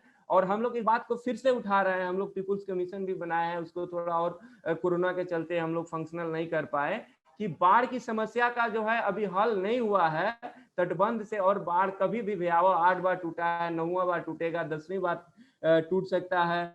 कोसी बेसिन प्रोजेक्ट के नाम से जो वर्ल्ड बैंक से 250 मिलियन अमेरिकी डॉलर का जो प्रोजेक्ट आया है, उसका एक बड़ा कंपोनेंट है जो तटबंध के स्पर को मरम्मत, उसके तटबंध को ऊंचा करके बांध के भीतर को लोगों को एथी किया जा रहा है। लेकिन बाढ़ की समस्या का समाधान कोई नहीं देख रहा है। तो एक हम लोग का मानना है कि बाढ़ की समस्या का समाधान की तरफ सरकार कहे, पीड़ित प्राधिकार को कहे।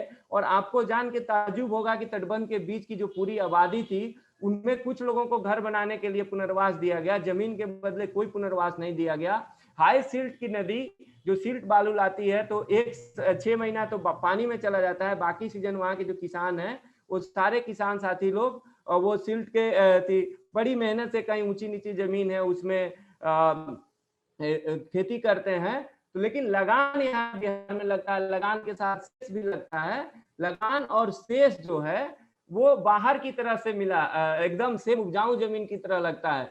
आप कहें कि जैसे अंधेरपुर नगरी, चौपट राजा, टकासिर भागी, टकासिर खाजा की कहानी कोसी में देखने को मिल जाएगी। जो उपजाऊ उनके नदी को बांधे, उनके खेत को आप विस्थापित किए, उनके खेत में आप नदी बहा रहे हैं, उनके खेत में बालू भरा है, और उन्हीं से आप उल्टे लगान ले रहे हैं। लगान के साथ शेष भी ले रहे हैं। 4 तरह का शेष है। शिक्षा शेष, शिक्षा की कोई व्यवस्था नहीं है, यदा कदा स्कूल है। स्वास्थ्य शेष, अभी हम लोगों ने महिला संगठन की तरफ से महिला संसद हुई थी, उसकी प्रमुख मांगों में से एक था कि महिलाओं को टीकाकरण उनके गांव में हो। अभी वहां के स्थानीय प्रशासन संवेदना के साथ हम लोग के कहने पर अंदर गया था, 1-2 जगह कुछ टीकाकरण की बात शुरू किया है, लेकिन तटबंध के अंदर के गांव में टीकाकरण भी बाहर होता है। उप स्वास्थ्य केंद्र नहीं है, लेकिन लगान की राशि का 50% शेष देना पड़ता है। 25% उनके रोड डेवलपमेंट का शेष देना पड़ता है। उनके बीच में कोई सड़क नहीं है। 20% का जो है एग्रीकल्चर डेवलपमेंट का शेष देना पड़ता है। उनका कोई वहां एग्रीकल्चर, उनके जमीन को आप बर्बाद किए। तो ये जब हम लोग लगान को सरकार खत्म करे और उसके लिए उनके लिए कानून बनाए। अभी सर्वे चल रहा है बिहार में, लैंड सर्वे के नाम पर उनके लिए इतनी बड़ी त्रासदी। उनको कागज, उनके बाढ़ में हर साल गुम हो जाते हैं, वो कागज कहाँ से लाएं? खेत में जाके पंजाब में मजदूरी, अन्य प्रदेशों में जाके जो मजदूरी करके आके अपना जीवन यापन करते थे, खेती को मदद करते थे, उनके लिए भी लॉकडाउन के बाद से जो कहर हुआ है, वो अभी कोरोना के नाम पर ट्रेनों को बंद कर दिया गया है। तो भयावह त्रासदी और तबाही में लोग रहते हैं। जब उनकी बाहर के इलाके में फसल होती है तो कोई दाम नहीं मिलता है। ये पूरी पीड़ा कोसी की पीड़ा है। विकास परियोजना का अगर कोई काला पानी भोगता है तो वो कोसी तटबंध के बीच के लोग हैं, जिनको यकीन नहीं आ रहा है। वो साथी आके वहां देख ले, घूम के रह के जाएं बाढ़ के सीजन में कि उनका जीवन कैसे होता है। एक टीकाकरण का व्यवस्था नहीं है, एक उप स्वास्थ्य केंद्र की व्यवस्था नहीं है, लेकिन उनको शेष उसके नाम पर भी लिया जाता है। एक पूरी परिवेश है कि जो पानी को विकास की परियोजनाओं ने मारने के लिए कर दिया। तो मरते पानी मारते पानी के बीच के लोगों के बीच हम लोग काम करते हैं और एक वहां के नवनिर्माण की कहानी को और विकास की जो गलत दृष्टि है उसको लेके काम करते हैं। आज पूरी तरह से हम लोग चानन डैम को बचाने के लिए काम किए। चानन डैम एक बांका जिले में है। बांका जिले का वो लाइफ लाइन है भागलपुर बांका का। उस डैम में एक कंपनी आई थी, एक निजी कंपनी, वहां पावर प्लांट लगाने के लिए काम की। जब हम लोग उसमें देखने गए, उसके कागज पत्तर को चेक किए तो पता चला कि वो कंपनी पूरा कही थी कि हम स्पिल, जब डैम से स्पिल करेगा पानी तो लेंगे, लेकिन उसने अर्थ डैम में अंदर बम ब्लास्ट करके इनटेक वेल 500 फीट गहरा बनाने लगी। फिर जब वहां के स्थानीय साथियों को लेकर संघर्ष हुआ तब जाके उसको हम लोग रोके और कंपनी भागी। तो अभी सरकार उसको एक मॉडल वहां रिसर्च करा रही है और उस डैम को। तो पानी की एक लूट किसी मची है। पानी को इस तरह से कर दिया गया है कि वो आदमी के लिए विनाशक हो गया है। एक तरह से पानी को इस तरह से कर दिया गया है कि स्कार्सिटी के चलते लोग उनकी खेती में फसलें सूख रही हैं, उनके प्यासे मर रहे हैं। तो मरता पानी मारता पानी के बजाय पानी रखने की लड़ाई है। समाज को, हम सभी साथियों को पानी रखने का संकल्प लेना चाहिए। कल विश्व जल दिवस है। मैं ज्यादा समय शायद ले लिया हूँ, धन्यवाद। धन्यवाद महेंद्र भाई, बहुत बहुत धन्यवाद। आपने बहुत सारी बातें कही हैं। मैं कोशिश करूंगी एक ब्रीफ ट्रांसलेशन के साथ सुप्रभा की तरफ जाया जाए. So Mahendra bhai, I think he's brought out the entire crisis that is happening with the communities who live along the banks of the Kosi River, and he uses this phrase of the Marta Pani and Marta Pani, which is, if I translate it, it's the dying rivers and the rivers turned into killers. Because the river, the nature of the river is to flood. And the Kosi River happens to be one which changes its course regularly. But human intervention, especially intervention, which is engineering intervention, has tried to contain the course of this river by building embankments on both sides and trapping 319 villages between those embankments, who now face flood regularly on an annual basis, have no access to basic facilities, are in crisis year after year. And Mahendra bhai very clearly he kind of highlighted that this is not about, the narrative is about saving and securing the lives of people from floods, but it is not about that at all. It has had actually the opposite impact on the lives of people, where he's narrated various instances where there have been very, very big tragedies, and again he's connected it to what is happening upstream, impacting the river as well. He talked about deforestation, what Jagriti also spoke about, the building of the Tiri Dam leading to the drying up of the river downstream. Similarly, you see the same thing happening with the Kosi. The entire interventions that are happening from the source to the sea are killing the river and turning rivers into killers, as you saw with the Uttarakhand tragedy also. It's very it's very tragic that the river is portrayed as a monster, as a killing machine, whereas it is the interventions by the current development model which have and then of course there is this entire human versus the nature kind of framework, whereas it's not human but a certain kind of people who are kind of drafting these policies, drafting this framework, benefiting from this framework, whereas there's a whole lot of people who are paying the cost for it with their lives and their livelihoods. So with this, I'll just move on to Suprabha Session from Gurukul Botanical Sanctuary is going to read us an excerpt from her piece about rivers. Suprabha, can I invite you to please go ahead?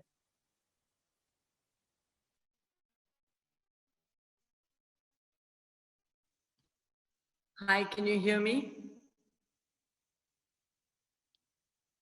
Yes.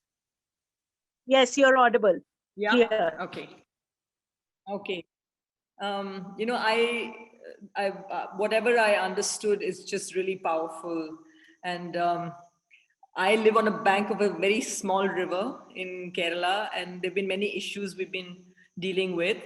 But today I wanted to just read out a piece that I have written some years ago, which covers all the things that I care about when it comes to rivers and issues, and it's dedicated to people who fought on the issues of a river further south from us. And it's written in the voice of a woman living on the banks of this river, speaking to her friend. And in this case, my friend was Lata Ananta, who fought against the Adirapalli Dam for many years, 25 years or more. And then she passed away some years ago. So this is in the spirit of dedicating it to her and to reading it out on this occasion today. So it's called Cry Me a River. Sister, it is said that you can have a river and dam it too. That the Ganga, the Yamuna, the Kaveri, the Narmada, and the Krishna are our mothers, and that small rivers like the Chalakudi, where you live, and the Kabini, where I live, are small mothers, that these rivers, our mothers, must be managed for our collective prosperity. There are 40 rivers in Kerala and 60 large dams. It is said that these are beautiful places to picnic, that these are few dams for a densely populated state. It is said that people need more power between 7 a.m. and 11 p.m., and that areas suffering seasonal shortages in drinking water can be aided by storing the water in reservoirs released from time to time as the need arises. That this is the most practical way to distribute resources between those who have free-flowing water upstream and those who have not, urban areas downstream. Sister, it is said that even if you block, divert, and empty a river, there will always be fresh water flowing through it. It is said that some rivers in the country have surfeit water, excess water, and others a paucity, a shortage, especially in the hot months preceding the monsoon. That this imbalance can be solved by linking all our rivers at zero cost to ecology and society. In fact, it is assumed that society is independent of ecology, that soon perennial water will be delivered to all homes and fields, even when the glaciers have melted, aquifers run barren, forests fall to open cast mines, and the monsoon winds blow topsy-turvy. That this is enumerated and apportioned, and that we, the commoners, which includes the fisher people, the tribal peoples, the farmers, and all the ordinary freshwater people, freshwater dependent people, including the plant people and the animal people, can check the expert analyses. It is said that we can trust the authorities, that they understand our needs as they do the river's capacities, that their analyses are consistent and all-encompassing, never ridden with contradictions, falsified information, nor negligence, despite rebuttals by the most affected communities and independent expert committees. Rivers are our life's blood, it is said. They sustain hundreds of millions of people. It is decreed that the people must ignore the consequences, short and long term, of emptied, diverted, and dammed rivers, that we can trust that there'll always be water, for this is a blue planet, ever-bearing, infinite, forgiving of any atrocities. It is said that people must ignore the clarion call of the Greens, those self-serving environmentalists hugging trees, ungrateful, complaining too much, doomsayers all. We must all learn to sacrifice more and complain a little less. It is said that billions of people worldwide need more electricity, that they don't need water or food from rivers. Those items are now the governance of the honorable ministries, fetching rice from China as mountains of grain rot in our granaries. It is henceforth decreed that mothers can be dammed, diverted, polluted, and emptied, and powered down to power up their sons in big cities, crunching into the wee hours of the morning on their cyber machines. Rivers birthed civilizations, it is said. Civilizations destroyed rivers, it is omitted. That they, the civilizations, collapsed when they drew down their water base, an inconvenient but negligible detail. The word currency comes from the Middle English word courant, meaning circulation, flow. It is said that the currents in the economies are more valuable than the currents in the ecologies. All these flows, material and immaterial, invented and real, are interchangeable.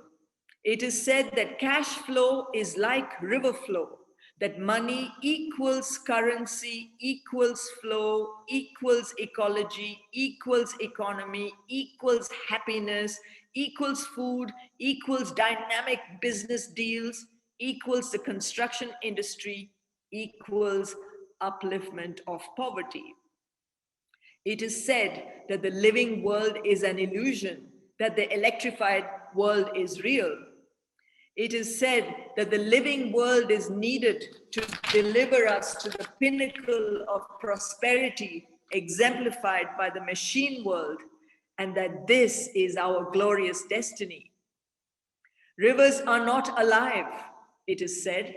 They are like factories and cars, systems that can be taken apart and put together. It is said that the world's economy needs the world's rivers, the world's oceans, the world's forests, and the world's people.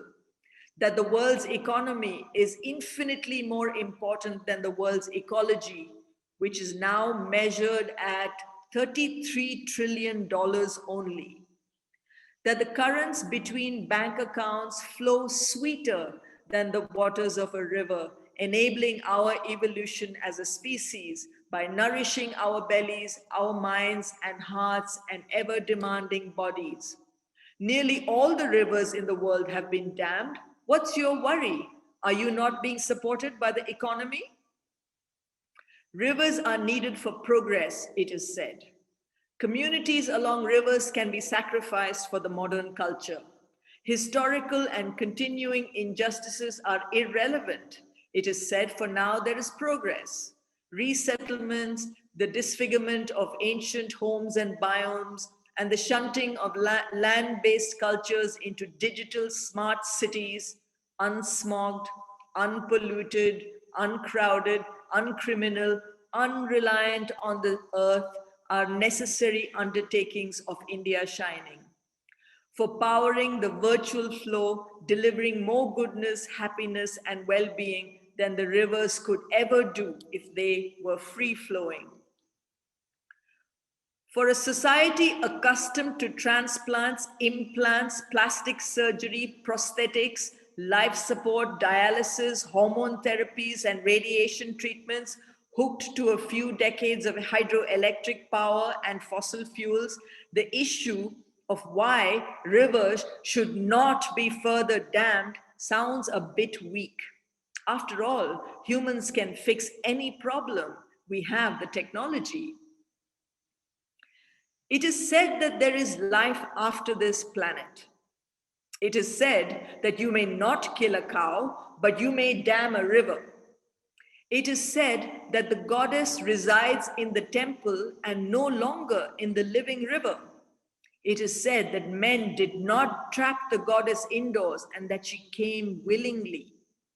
It is said that the goddesses of rivers and forests and soils and all things organic are fecund, generous, never denying, ever demure and obedient, even when depleted, diverted, blocked, eviscerated, broken, burned, and poisoned, for they are all Shakti, the female principle of divine energy.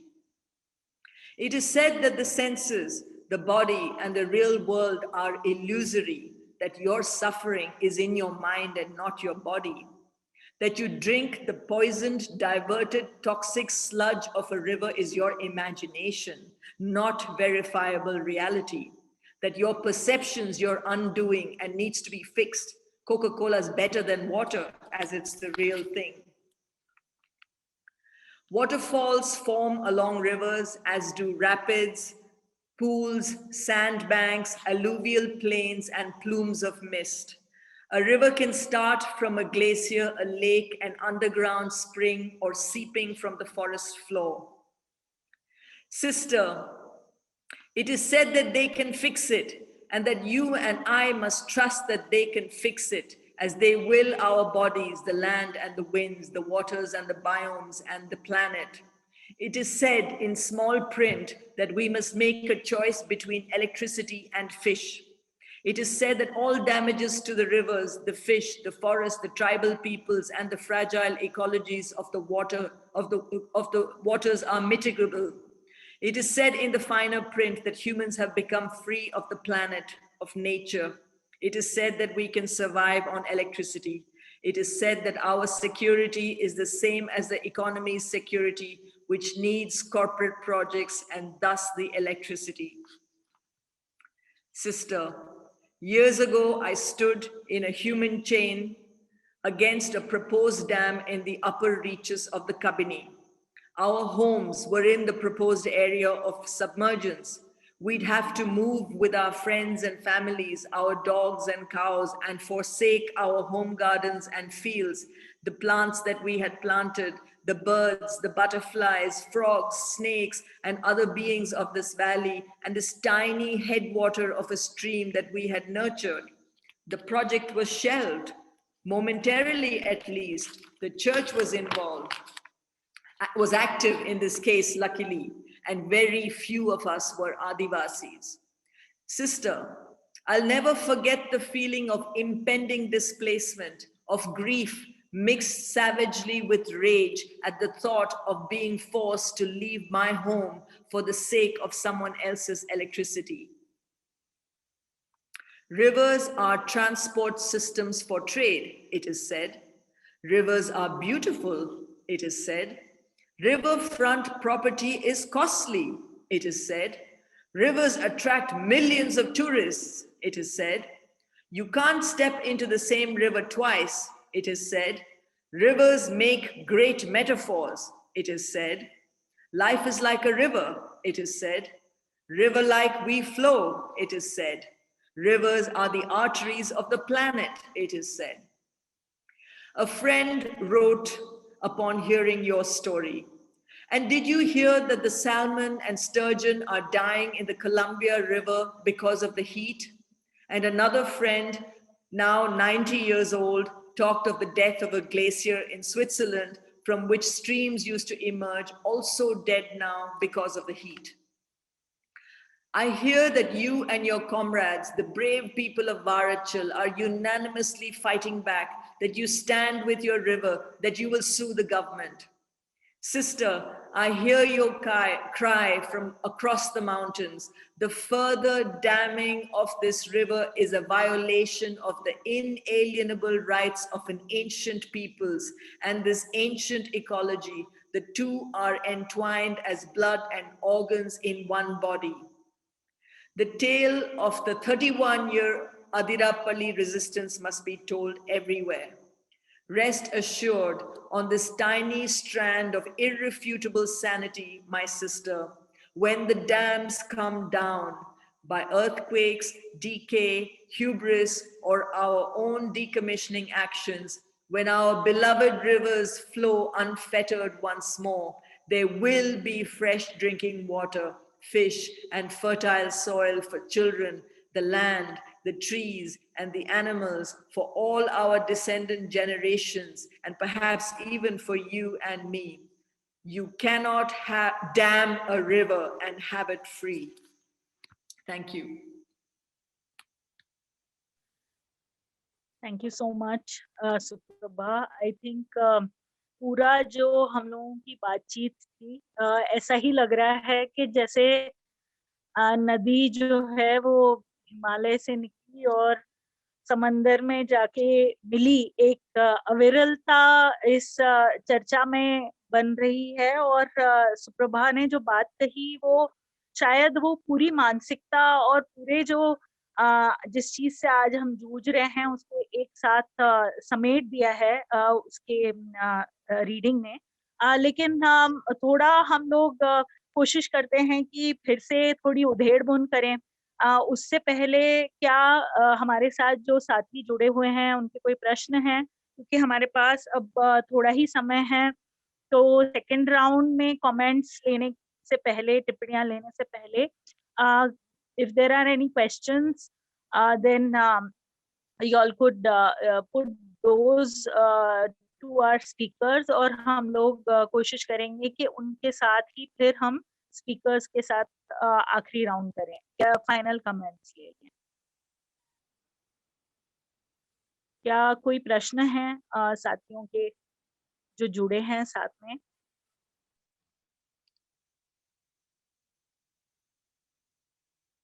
अगर Facebook पे मैं देख नहीं पा रही हूँ, अगर हमारे साथ जो बाकी लोग हैं वो देख पा रहे हैं, प्रश्न हैं तो कृपया चैट बॉक्स में डालिए ताकि हमारे जो सहभागी हैं, जो हमारे स्रोत व्यक्ति हैं वो जवाब दे पाएँ।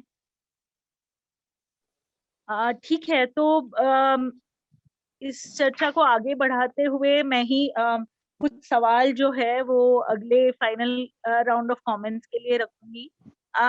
एक तो जो बात सॉलिडारिटी और स्केल या फिर किस तरह से हम अपनी संगठनात्मक शक्तियों को बढ़ाएं, क्योंकि संगठनात्मक शक्ति से ही शायद कोई आगे रास्ता निकले। सुप्रभा ने अपनी बात में बहुत अच्छे से कहा कि जल शक्ति से पता नहीं कुछ होगा कि नहीं। संगठनात्मक शक्ति में कई चुनौतियां आ रही हैं, ऐसे सभी साथियों ने कहा। तो थोड़ा-सा इस पर कैसे बात रखें कि हम आने वाले समय में किस तरह से मानसिकता और जनमानस के परिवर्तन पर काम करें? किस तरह से अलग-अलग संगठन जो अलग-अलग मुद्दों को लेके, क्योंकि एक मुद्दों का भी बँटवारा हुआ है, चाहे जंगल, ज़मीन और बाकी नदियों के मुद्दे हों, और दूसरी तरफ और भी जो संगठनात्मक प्रक्रियाएँ हैं या संस्थाएँ हैं जो अलग-अलग अम, समुदायों के साथ काम करते हैं, हम कहीं न कहीं बँट जाते हैं और इन मुद्दों मुद्दों के जो आपस में जुड़ाव हैं, उनको कैसे लेके साथ में चलें। और जो बात जागृति जी ने भी कही और शायद मायलमित ने भी कही कि सिर्फ कन्वर्टेड यानी कि जो लोग पहले से ही इस पर काम कर रहे हैं, उससे हटके हम लोग how do we broad base the conversation, what needs to be done in terms of the work forward. तो इस पर मैं चाहूंगी कि सभी स्पीकर्स थोड़ी-थोड़ी बात रखें, और दूसरा इस पर भी बात रखें कि there is a larger development model that we are working against, and there's also a lot of false solutions that are being thrown at in forms of technological solutions or some other kind of जो दिखावा है जिसको हम कहते हैं कि superficial तरीके से मुद्दे को रखना, तो उससे हम कैसे बचें और कैसे आगे बढ़ें, उस पर मैं चाहूंगी कि सभी लोग थोड़ी-थोड़ी बात रखें। कोई आइडियाज हैं या कोई और बात अपनी रखना चाहते हैं, किसी और स्पीकर ने जो बात कही उस पर कमेंट करना चाहते हैं, तो can we just do a final round? मालमित, would you like to say a few things to respond to this? I think it's a big challenges because of COVID thing, and even though it's a big challenge, but we have to work. We have to work for protecting the rivers and land and the people. I think after, if the COVID situation comes down, what I was feeling that I think we can have one session in Sikkim, one section in Uttarakhand, and one section in Kerala, and one session in Madhya Pradesh and all. So that if we can literally present and see the situation, I think that will be like I think that is just my opinion.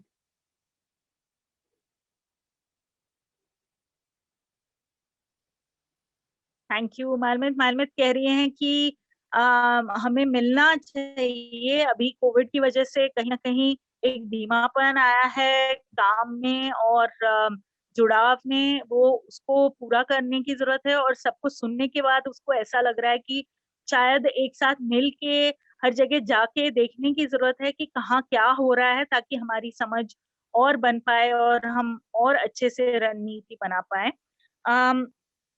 हम राजकुमार जी, आप अपनी बात कहना चाहेंगे? सब लोगों को आपने सुना और जो अभी बातचीत चल रही है कि आगे का हमारा विजन, हमारी दूरदृष्टि क्या हो इन मुद्दों को आगे ले जाने के लिए। राजकुमार भाई, आप कहना चाहेंगे कुछ?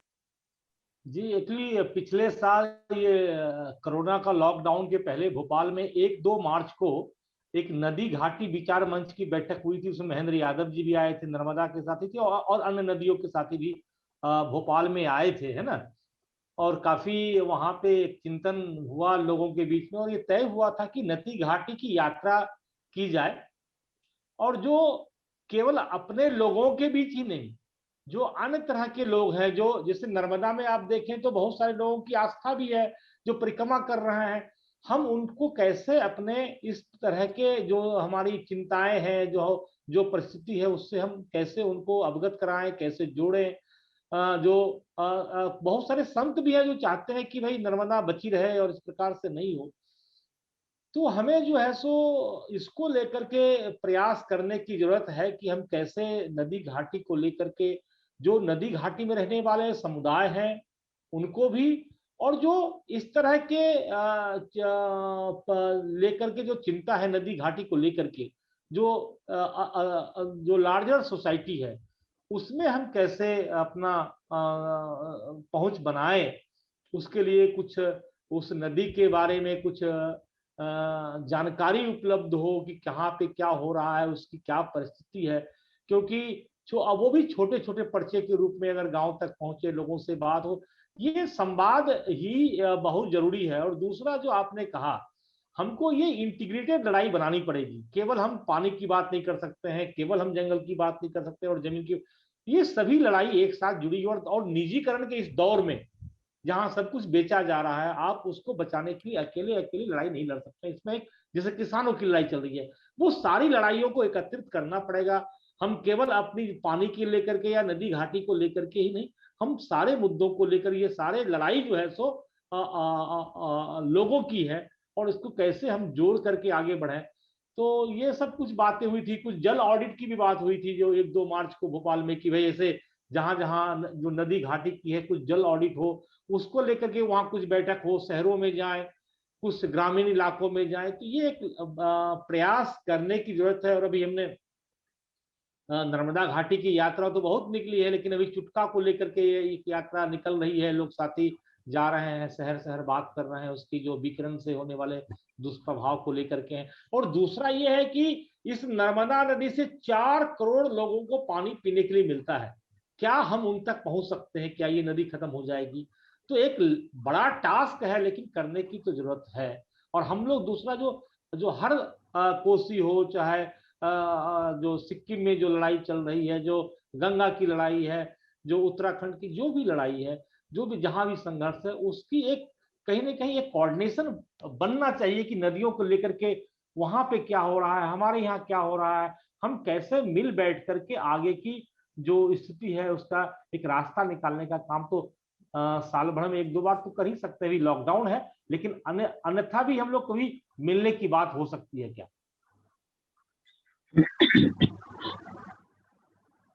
हाँ राजकुमार भाई, बहुत जरूरी मुद्दा आपने उठाया कि हम लोग मिल के किस तरह से आगे रणनीति बनाएं। उसमें किस तरह अलग अलग तरह की जो आज हम लोग बात कर रहे हैं, विविध आवाजें भी जुड़े, विविध अनुभव भी जुड़े, और केवल विशेषज्ञों के बीच में जो बात अक्सर होती है वो कैसे हम एक आम संगठनों के माध्यम से आम भाषा में एक जिसको कहते हैं कि डीमिस्टिफाइड तरीके से, क्योंकि कई बार ये विज्ञान और तकनीक की भाषा जो है वो आम भाषा नहीं बन पाती, और वो लैंग्वेज कहीं ना कहीं हमें भाषा भी अपनी, जैसे जो महेंद्र भाई ने मरती नदियां और मारती नदियां या मरता पानी और मारता पानी वाली बात कही, इस तरह के जो बातें हैं उसको किस तरह से आम लोगों के बीच में हम पहुंचाएं, इसको सोचना पड़ेगा।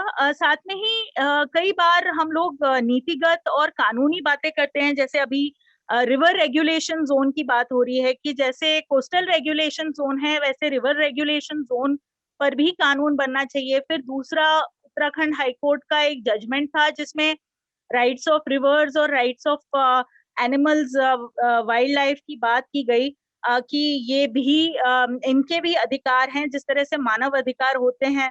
लेकिन कहीं ना कहीं कानून को इस्तेमाल करने के भी हम सीमाएं देख रहे हैं कि कानून पे जब हम केंद्रित हो जाते हैं तो कानून को तो तोड़ना मरोड़ना, किस तरह से इंटरप्रेट करना है, एक तो वो विकास की अवधारणा हमेशा उस पे हावी रहती है, और दूसरा कितना लोग जो हैं, जो सबसे ज्यादा प्रभावित हैं, जो सबसे ज्यादा हाशिए पे खड़े हैं, वो कितना इस कानून को एक्सेस कर पाते हैं, कितना पहुंच पाते हैं, वो भी एक सवाल उठता है। तो हमें कानून की बात करते हुए भी हमें और रास्ते देखने पड़ेंगे। जागृति जी, आप मैं एक सवाल और जोड़ना चाहूंगा। हाँ जी, हाँ जी, जरूर। इसका जो ये जो पूरे पानी का सवाल है, ये एक राजनीतिक सवाल नहीं बनता है क्या? ये सवाल जो है सो जो आने वाले चुनाव में हम किस प्रकार से उनके मैनिफेस्टो में डलवाएं, हम एक दबाव ग्रुप बनाएं कि नहीं इन मुद्दों को लेकर के जो हमारे एरिया में है, अगर आप हमारे विधानसभा क्षेत्र में, हमारे लोकसभा क्षेत्र में अगर आपको चुनाव जीतना है तो सभी पार्टियों को हम अपना एजेंडा दें कि अगर इन मुद्दों पर आपका क्या कहना है। तो ऐसे सवालों के साथ घेरना पड़ेगा। हमें लगता बिल्कुल, है ये तकनीकी मुद्दा नहीं है, पानी का मुद्दा एक राजनीतिक मुद्दा है। कोई भी संसाधन का मुद्दा जो हम बात करते हैं, और जो मानव और प्राकृतिक जीवन के बीच का जो रिश्ता है, और वो भी एक तकनीकी मुद्दा नहीं है, वो एक सामाजिक, एक सांस्कृतिक, एक बहुत ही एक जीवंत मुद्दा है और डायनामिक मुद्दा है। तो उसको उसी तरह से हम देखें। जागृति जी, आप जोड़ेंगे अपने तरफ से इस बात में आगे? जागृति, ये जो बात हुई है जी, मैं सुन रही, ठीक है, मैंने अपने हाथ में रखा था कि हम इसको कैसे पॉलिटिकल मुद्दा बना पाए लोगों की तरफ से, और जनता का, और ये बात हाल में होनी चाहिए। और दूसरी जो होलिस्टिक अप्रोच की बात है कि आपको वो अप्रोच लेना ही पड़ेगा। अलग अलग सेगमेंट्स में आप कितनी लड़ाइयां लड़ेंगे और कितने मुद्दों पे अटकर रहेंगे, और हमारी ताकत सीमित है, और उसमें हम और ज्यादा बंटवारों में, खांचों में बटे हुए हैं, ये दिक्कत पैदा कर रहा है। तो अभी जो परिस्थितियां, उसमें हमको वो अप्रोच लेना पड़ेगा हर हाल में। और उसके लिए जो बातचीत की बात है कि चर्चा करने के लिए हम स्पेशलाइज्ड लोगों को बुलाने के बजाय सारे जो इस तरह के एक्टिविस्ट जो लोग हैं या जो लड़ रहे लोग हैं, उन सबको एक बुलाना चाहिए। और क्यों नहीं इसको एक जल सम्मेलन करने की जरूरत है, बजाय इसके कि एक छोटा सा एडवोकेसी मीटिंग करा जाए लोगों का, उसके बजाय इसको जल सम्मेलन का रूप दिया जाना चाहिए प्रदेश स्तरों पर। और ये एक शुरुआत हुई भी थी बंगाल में, एक पिछले दिनों में, पिछले साल हो पाया था, उसके बाद ये लॉकडाउन हो गया। तो हम लोग यूपी में करना चाहते थे, जो नहीं कर पाए। तो नदियों का सवाल, अब गंगा की बात करूं तो 1500 नदियों का सवाल हो जाता है, और ऐसे ही सारी नदियों का है। तो प्रदेश स्तर पर अपनी अलग रणनीति, अपनी अलग समस्याओं के साथ और एक कन्वेंशन किया जाना चाहिए, मुझे लगता है मिलना चाहिए हम लोगों को इस बात पे। और उसी तरह से चीजें हैं जो कि अनुपम जी याद आ रहे हैं, भाषा का जो सवाल मैंने उठाया था उसी तरह से, कि हमको अपनी भाषा, जनता की जो भाषा है, जो बोली है, उसको किस तरह से हम कनेक्ट कितना बेहतर तरीके से करें। तो उसमें अनुपम जी याद आते हैं मुझे कि उन्होंने जिस तरह से बात की है, वो चर्चा, वो हम लोगों की का तरीका होना चाहिए, मुझे लगता है नदियों के सवाल पे बात करने के लिए, उस कल्चरल तरीके से उसको जोड़ने के लिए। बात कर रही हूँ अगर, तो पॉलिटिक्स की बात आई, मुझे लगता है कि ये एक आर्थिक मुद्दा है, बहुत बड़ा आर्थिक मुद्दा है, और इसमें पूरी आर्थिकी इन्वॉल्व है। देश की या दुनिया की सबसे बड़ी योजना है वाटरवेज अपने आप में, और कितना ज्यादा कर्ज इन लोगों ने ले रखा है पानी के नाम पर, नदियों को बेचने के नाम पर। तो ये आर्थिकी जो है, ये भी एक बहुत बड़ा सवाल है अपने आप में। इस पे जाके सवाल होना चाहिए कि हिसाब दो आप, जो ये पानी का इतना बड़ा आप व्यापार खड़ा कर रहे हो, वो हिसाब तो इनसे मांगना चाहिए। वो भी एक पॉलिटिक्स अपने आप पे खड़ी होने की जरूरत है। मुझे लगता है कि हम लोगों को कुछ रचनात्मक जवाब भी देने पड़ेंगे। जो गांधी का तरीका था, मैं बात करूं तो संघर्ष के साथ साथ रचना, तो विकल्प के जो मॉडल हैं उनको भी हाईलाइट करने की जरूरत है। हम लोगों के पास इतने अच्छे दिमाग है, इतने तरह से इतने सालों से जिंदगी लगाने वाले लोग हैं, और उन लोगों की जो बातें हैं वो पब्लिक डोमेन में कैसे जा पाए कि ये जो हो रहा है डेवलपमेंट के नाम पर, ये विकास नहीं है। विकास किसको कहते हैं और ऐसे होना चाहिए, ये चीजें भी जहाँ है, जितनी है उतनी ही कम से कम लोगों के सामने आनी चाहिए। उस तरह से वो तभी जाकर के कहीं ना कहीं वो लोगों को लगेगा कि हाँ ये पॉसिबल है, और मुझे लगता है कि एक जो सिस्टम था वो लोगों के दिमाग से उतर गया है। इंजीनियर्स की, और जो मैं पहले अपने शुरुआत में ही मैंने चुनौती के तौर पे कहा था, उससे ही कनेक्ट कर रही हूँ कि एक जो इस देश की और मतलब सभी जगहों पर कहूँ तो एक जो व्यवस्था को बनाने वाली और चलाने वाली जो लॉबी है, उनके बीच में उन चीज़ों को डिस्ट्रीब्यूट किया जाना ज़रूरी है। उनको बताना कि भाई ये आप जो ये ट्रेडिशनली जो आपका एजुकेशन सिस्टम आपको जहाँ बाँध देता है, उससे ऊपर थोड़ा-सा उठिए और अलग तरह से सोचने की शुरुआत कीजिए, क्योंकि आपके भी अपने ज़िंदगी का और बच्चों के भविष्य का भी सवाल है।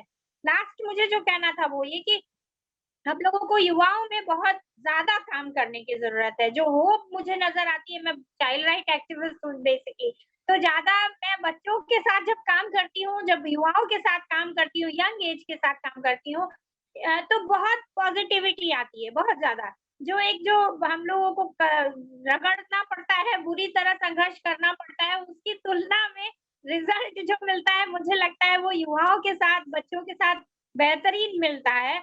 और वो फोर्स मतलब एक टीनेजर से लेके यंग जनरेशन तक हम लोगों को एक बड़ा उम्मीद नजर आती है उस तरह से काम करने पे। मुझे लगता है कि हम लोगों को उसके लिए एक सीरियस प्लानिंग करनी चाहिए और कोर्सेज डेवलप करने चाहिए इस तरह से। ये कुछ मेरे सुझाव थे बस। Thank you.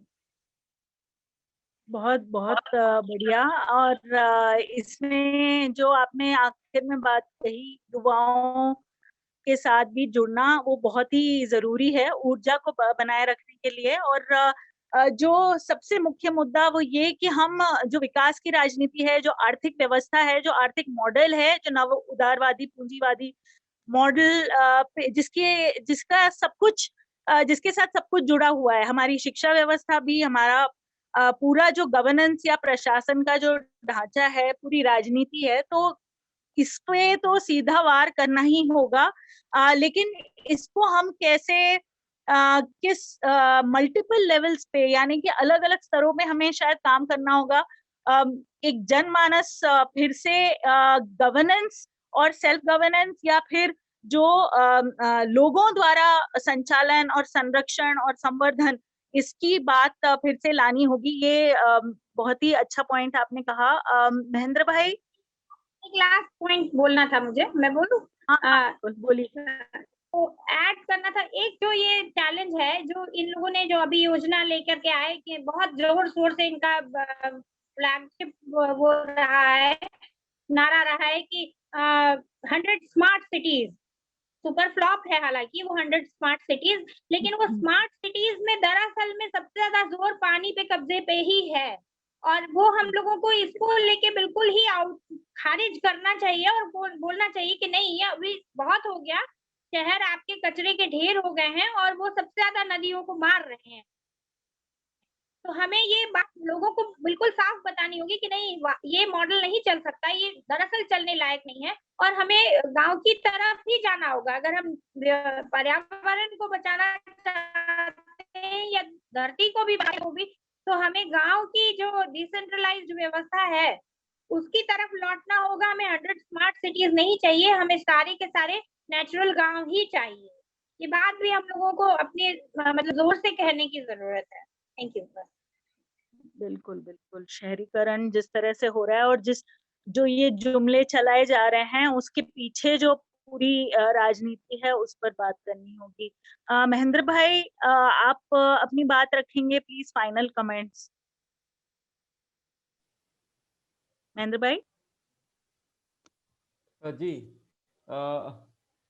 एकदम सही बात है कि हमें लोगों के बीच में अपनी बातों को समझाने की जरूरत है। सरकार के जो ऐसी नीतियां हैं, ऐसे प्रोजेक्ट्स हैं जो पानी को बाजार के हवाले कर रही हैं, जो पानी को गंदा की हैं, जो पानी को इस स्तर पर की हैं, चाहे वो वर्षा जल हो, चाहे धरती पर का जल हो, या भूगर्भ जल हो जिसमें आर्सेनिक फ्लोराइड बढ़ा है, और उसको रोकने के नाम पर भी जो वर्ल्ड बैंक से कर्जे आ रहे हैं और कर्जे के नाम पर परियोजनाएं जो कॉन्ट्रैक्टर को फायदा पहुंचाने के लिए की जा रही हैं, विकास का एक सब्ज बाग दिखा के और उनको विनाश की तरफ ढकेला जा रहा है। इसको आसान शब्दों में लोगों के बीच बार बार कहते रहने की जरूरत है। अभी प्रतिकूल समय है, बावजूद इसके प्रतिकूल समय में भी अपनी बातों को उसी मजबूती के साथ कहते रहने की जरूरत है। लोग एक बार विकास के बारे में जरूर समझेंगे, जैसे किसान कुछ देश के समझ रहे हैं, उसी तरह से कि ये पानी की जो कहानी है वो हमारे जीवन की कहानी है। अगर पानी नहीं बचेगा, नदियां नहीं बचेंगी, जल स्रोत नहीं बचेंगे, तो हम आगे हमारा जीवन नहीं बचेगा। तो इसे लेके हमें एक तो 2-3 लेवल पे काम करना है। एनएपीएम ने एक अच्छी पहल शुरू की थी, जो नदी घाटी सम्मेलन था। एनएपीएम की शुरुआत भी नदी घाटी और ऐसे ही विस्थापन विरोधी परियोजनाओं को लेके हुआ था। अभी फिर एक नए सिरे से इस सवाल को एनएपीएम को भी फोकस में उठाना चाहिए। दूसरा, अन्य भी जो प्रयास हैं उसमें कई जो अलग अलग मुद्दों के आंदोलन है करना चाहिए कि ये पानी भी एक आंदोलनों का हिस्सा है, और उसको जनमानस जब तक जुड़ेगा नहीं, हमारे संगठन थोड़ा और जनता पर आधारित नहीं होगा, लोगों का मुद्दा नहीं बनेगा, ये समाज का मुद्दा नहीं बनेगा, तब तक नहीं हम कुछ कर पाएंगे। इसलिए ये सोसाइटी का मुद्दा है, ये समाज का हर एक आदमी का मुद्दा है कि साफ पानी उसे मिले। हर आदमी का मुद्दा है कि नदियां जीवित रहें, जो हमें आने वाली पीढ़ी को भी पानी दें। हमारे जो जल संरचनाएं हैं, तालाब हैं, आहर पाइन पोखर जो भी रहा है, कुएं हैं, उसको भी संरक्षण देने की जरूरत है। उसको कैसे सर्वाइवल किया जाए, तो इस बात को बार बार कहने की जरूरत है, नए शब्दों में कहने की जरूरत है। नई पीढ़ी पर बहुत सारी बातें आ गई हैं, उसको मैं नहीं दोहराऊंगा। नई पीढ़ी के साथ डायलॉग तो करना ही है, लेकिन उसके साथ साथ जो अन्य आंदोलन है उनके साथ एक इंटीग्रेटेड एफर्ट नहीं करेंगे तो हम लोग इसको और लोगों तक नहीं पहुंचा। धन्यवाद। बिल्कुल। महेंद्र भाई spoke about the need for a holistic approach and integrated approach, not in silos, but talking in the common person's language to the common person. So, Suprabha, final comments from your end?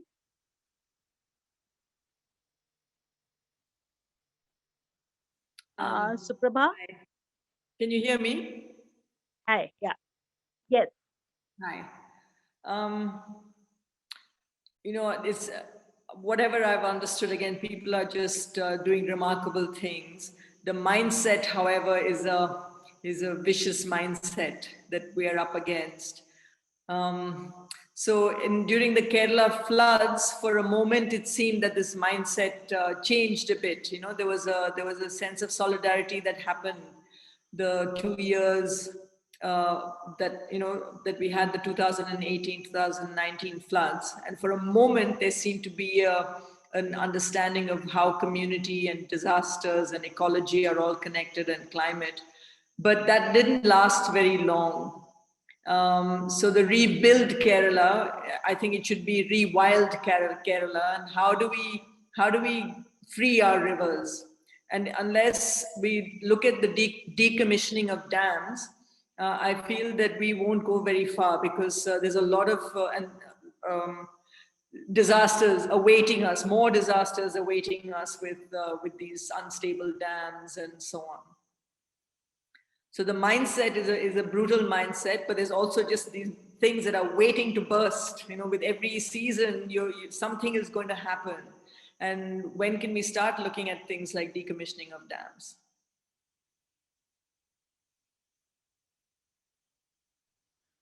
धन्यवाद सुप्रभा। सुप्रभा ने एक बहुत अच्छी बात कही कि त्रासदी जब कोई आती है, जैसे केरल में जब बाढ़ आया था, और जैसे उत्तराखंड में हुआ, केदारनाथ पहले 2013, उसके बाद, या फिर कहीं भी कोई भी क्षेत्र में देख लें, त्रासदी के समय जो है बहुत लोग इकट्ठे भी हो जाते हैं, कहीं ना कहीं मुद्दों पे बात भी होने लगती है, लेकिन फिर वही हम जिस पूरी विचारधारा और जिस मानसिकता के खिलाफ खड़े हैं, वो इतनी हावी है, वो इतनी प्रभावशाली है कि शायद उससे हम लोग लड़ नहीं पा रहे, या ठोस रणनीतियां नहीं बना पा रहे, और इसको और जो हम लोगों के शायद जिस तरह से हम जिन प्रक्रियाओं से जिन तरीकों से हम काम करते हैं, उस पर और विचार करने की जरूरत है। इसी तरह से बातचीत लगातार करने की जरूरत है। और उस बातचीत में सुप्रभा ने ये भी कहा कि जहां तक बांधों की बात है, डीकमिशनिंग यानी कि यूएस अमेरिका में तो जो पुराने बांध हैं वो अब तोड़ना शुरू किए हैं। जैसे कोलोराडो करके एक नदी है, वहां पे जो मछलियां हैं उनको बचाने के लिए और जो एक बहुत बड़ा आंदोलन भी चला उसमें, जो कोलोराडो नदी को के ऊपर जो बांध है उसको डीकमीशन करने के लिए। अब धीरे धीरे दुनिया भर में बांधों को तोड़ने की बात चल रही है, लेकिन भारत में अभी भी बांधों को बनाने की, और ये सिर्फ भारत की बात नहीं है, जो दक्षिण के पूरे जो देश हैं दुनिया भर के, वहां पे बांधों को बनाने की बात हो रही है। और इसलिए जरूरी है कि हम पूरी वैश्विक नीति को भी देखें, क्योंकि ये सिर्फ भारत नव उदारवादी जो पूरी अर्थव्यवस्था है इसमें सिर्फ भारत में जो हो रहा है वो यहाँ तय नहीं हो रहा है। जैसे हम अगर बिजली की परियोजनाओं की बात करते हैं जो हिमालय में बन रही है, ये बन रही है हरित ऊर्जा के नाम पे, कि ये ऊर्जा जो है ये सतत रहेगी, पानी बहता रहेगा, तो हमें इससे बनाना चाहिए, क्योंकि कोयले वाली जो ऊर्जा है उससे बहुत ज्यादा प्रदूषण होता है।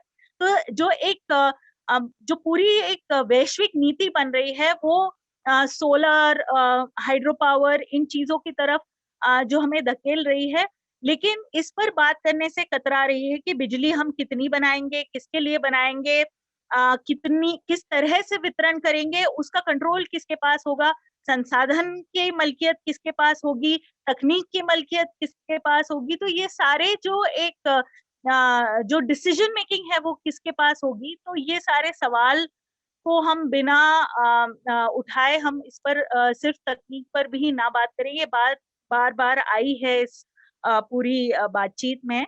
तो इसके साथ शायद हम लोगों का समय भी समाप्त हो रहा है। फिर भी हमारे साथ जो साथी भी जुड़े हैं, कोई कुछ बात कहना चाहे या फिर कुछ जोड़ना चाहे तो जोड़ सकते हैं, वरना हम ये फिर सत्र को समाप्ति की ओर बढ़ाते हैं। कुछ हमारे साथ जो सहभागी जुड़े हैं उनकी तरफ से कोई सवाल है?